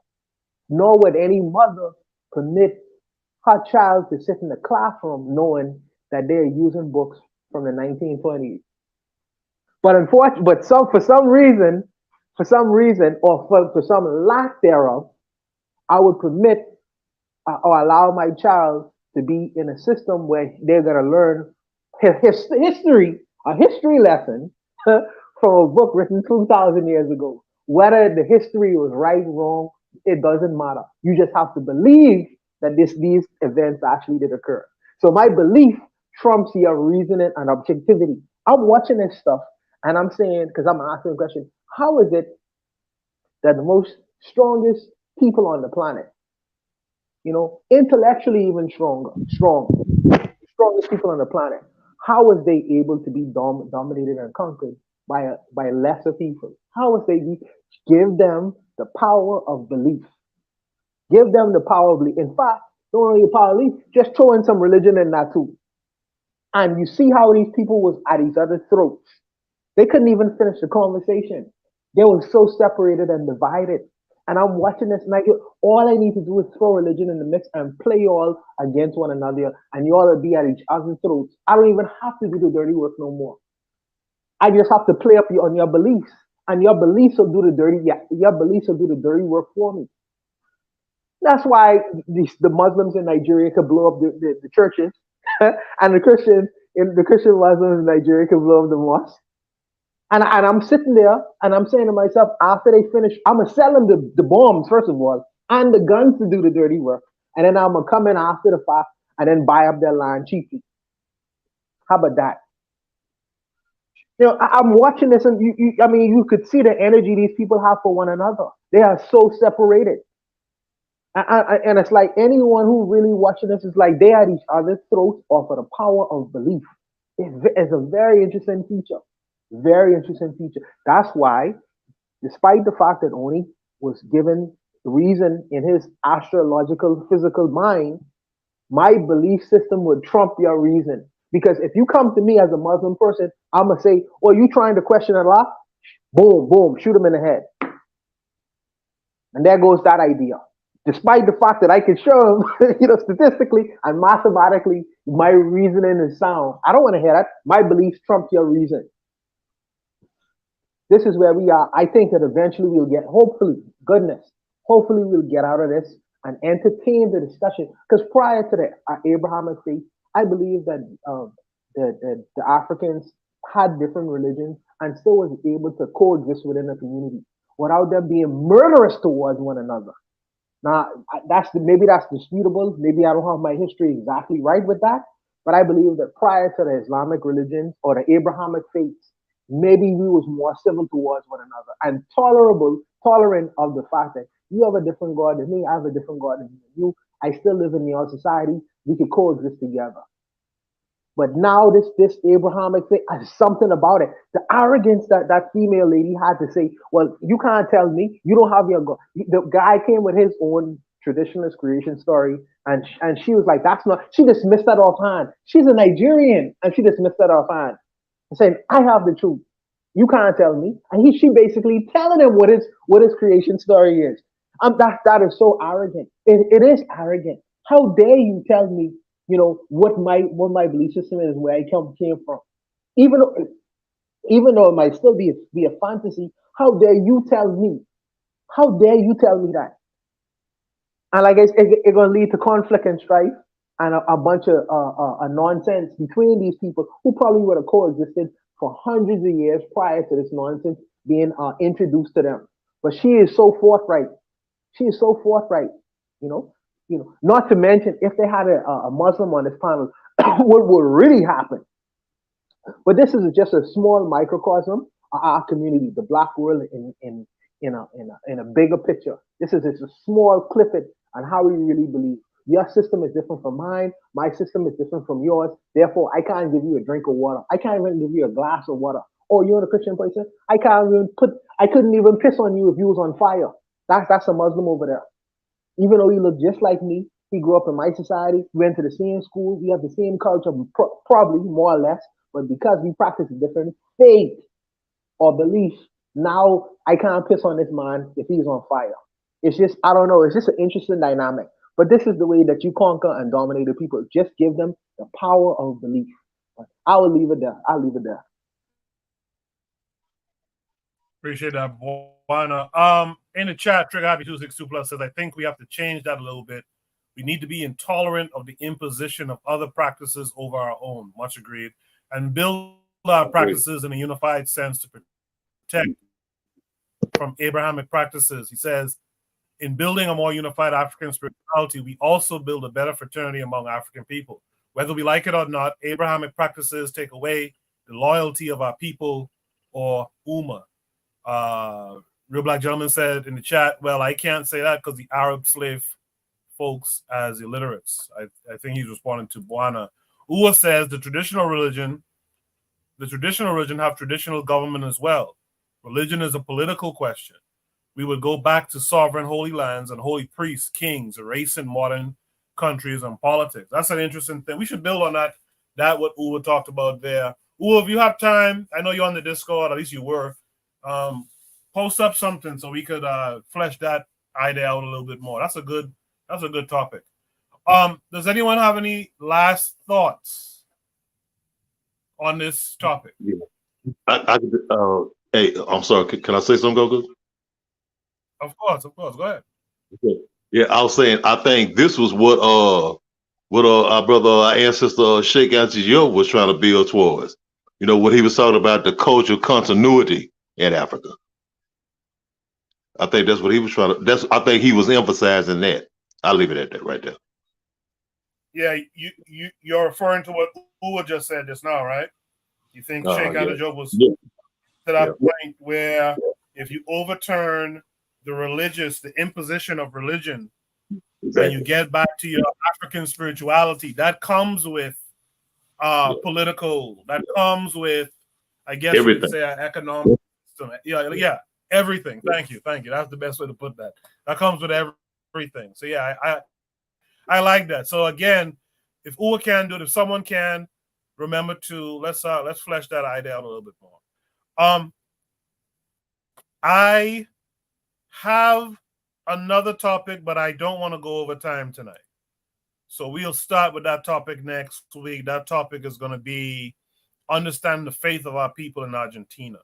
It was a kind of a continuation to the last few topics that we had here, but we'll pick it up with that next week. I want to thank everyone who's participated on the panel, everyone who participated in the chat tonight. I'd like everyone to give a shout out since no one had no last thoughts on this topic here. I'd like everyone to give a shout out this week. I know Antoine Dumella, Brother Bakari had a show early today. I wasn't able to catch it. I'll catch the playback. But Bakari, what do you want to shout out this week?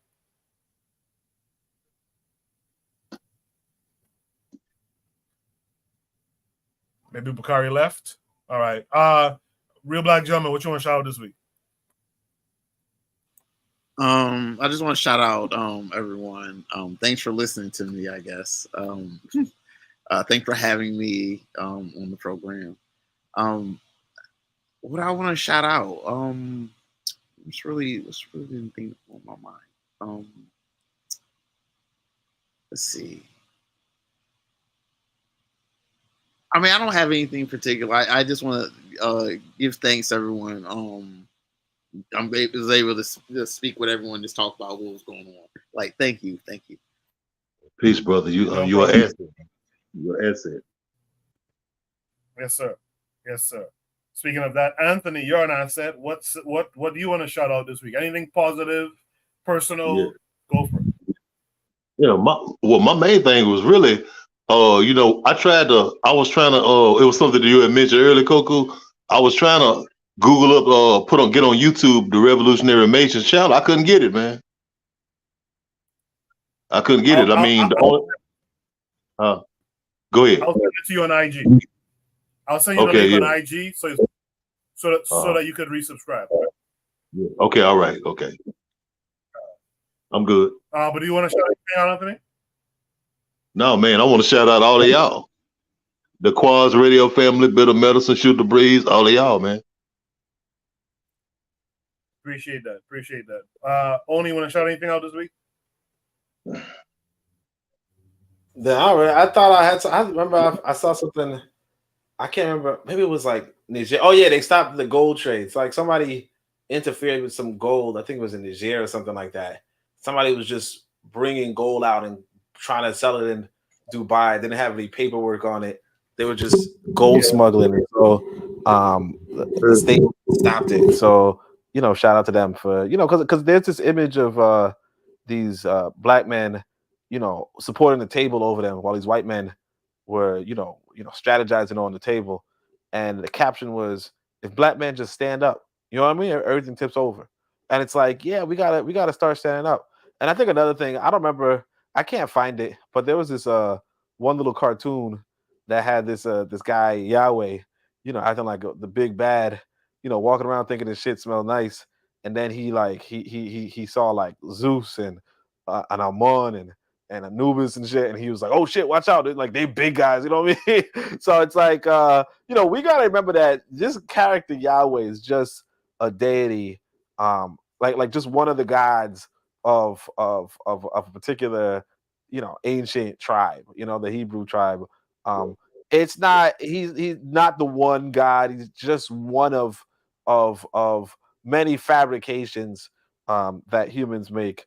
And I'll just go back to this particular Greek guy, I guess, who speculated that if the horses could talk, they'll tell us of horse gods. You know what I mean? Like, I think what humans do, like any species, I guess, possibly, is they just create, like they create stories. They create stories for thing. What in the world? You see these people standing up? This is evil. Blah blah. They're like they about to fight, yo. This woman, her leg vibrated like she about to come down. But anyway, but yeah. So that's this dude too extreme. What is he doing? All right.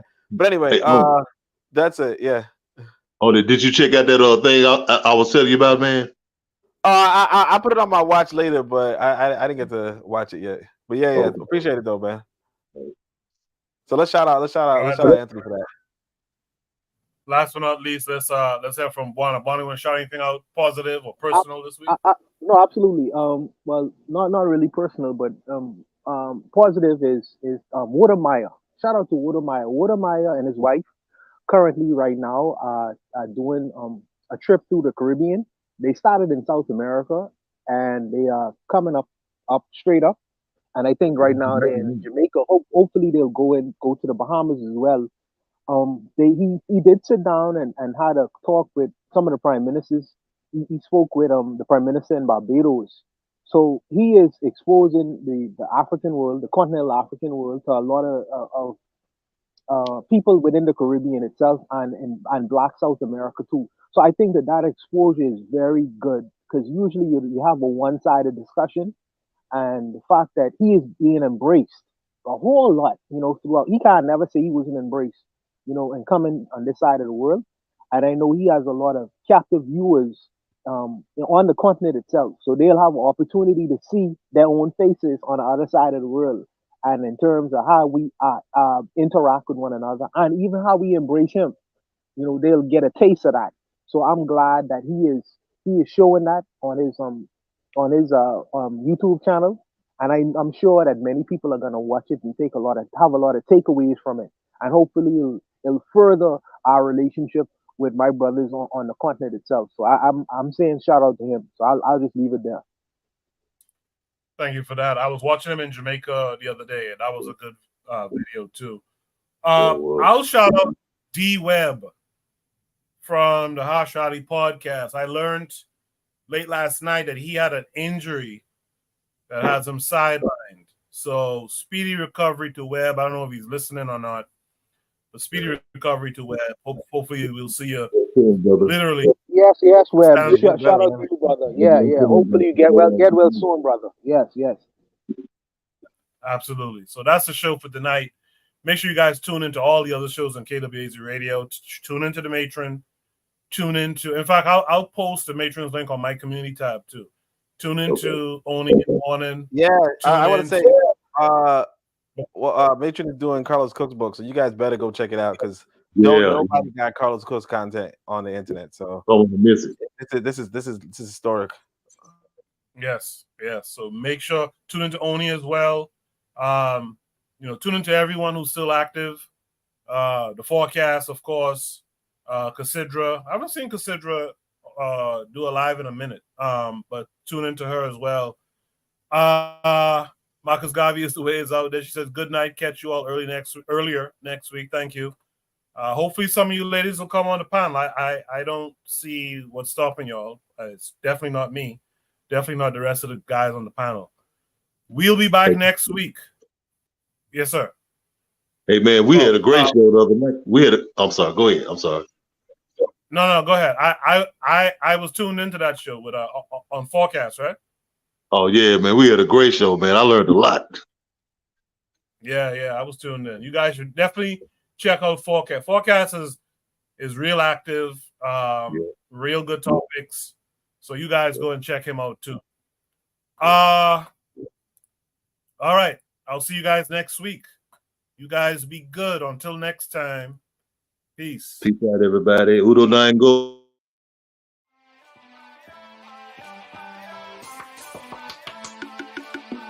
Thanks for listening to the Bitter Medicine Podcast with your host, Koku. If you like what you just heard, we hope you pass along our web address, bittermedicineblogs.com, to your friends and colleagues, and share our show to all your social media. Be sure to check out our archive section on our website for previous podcasts. This has been a KWAZ radio production. Join us next time for another session of the Bitter Medicine Podcast.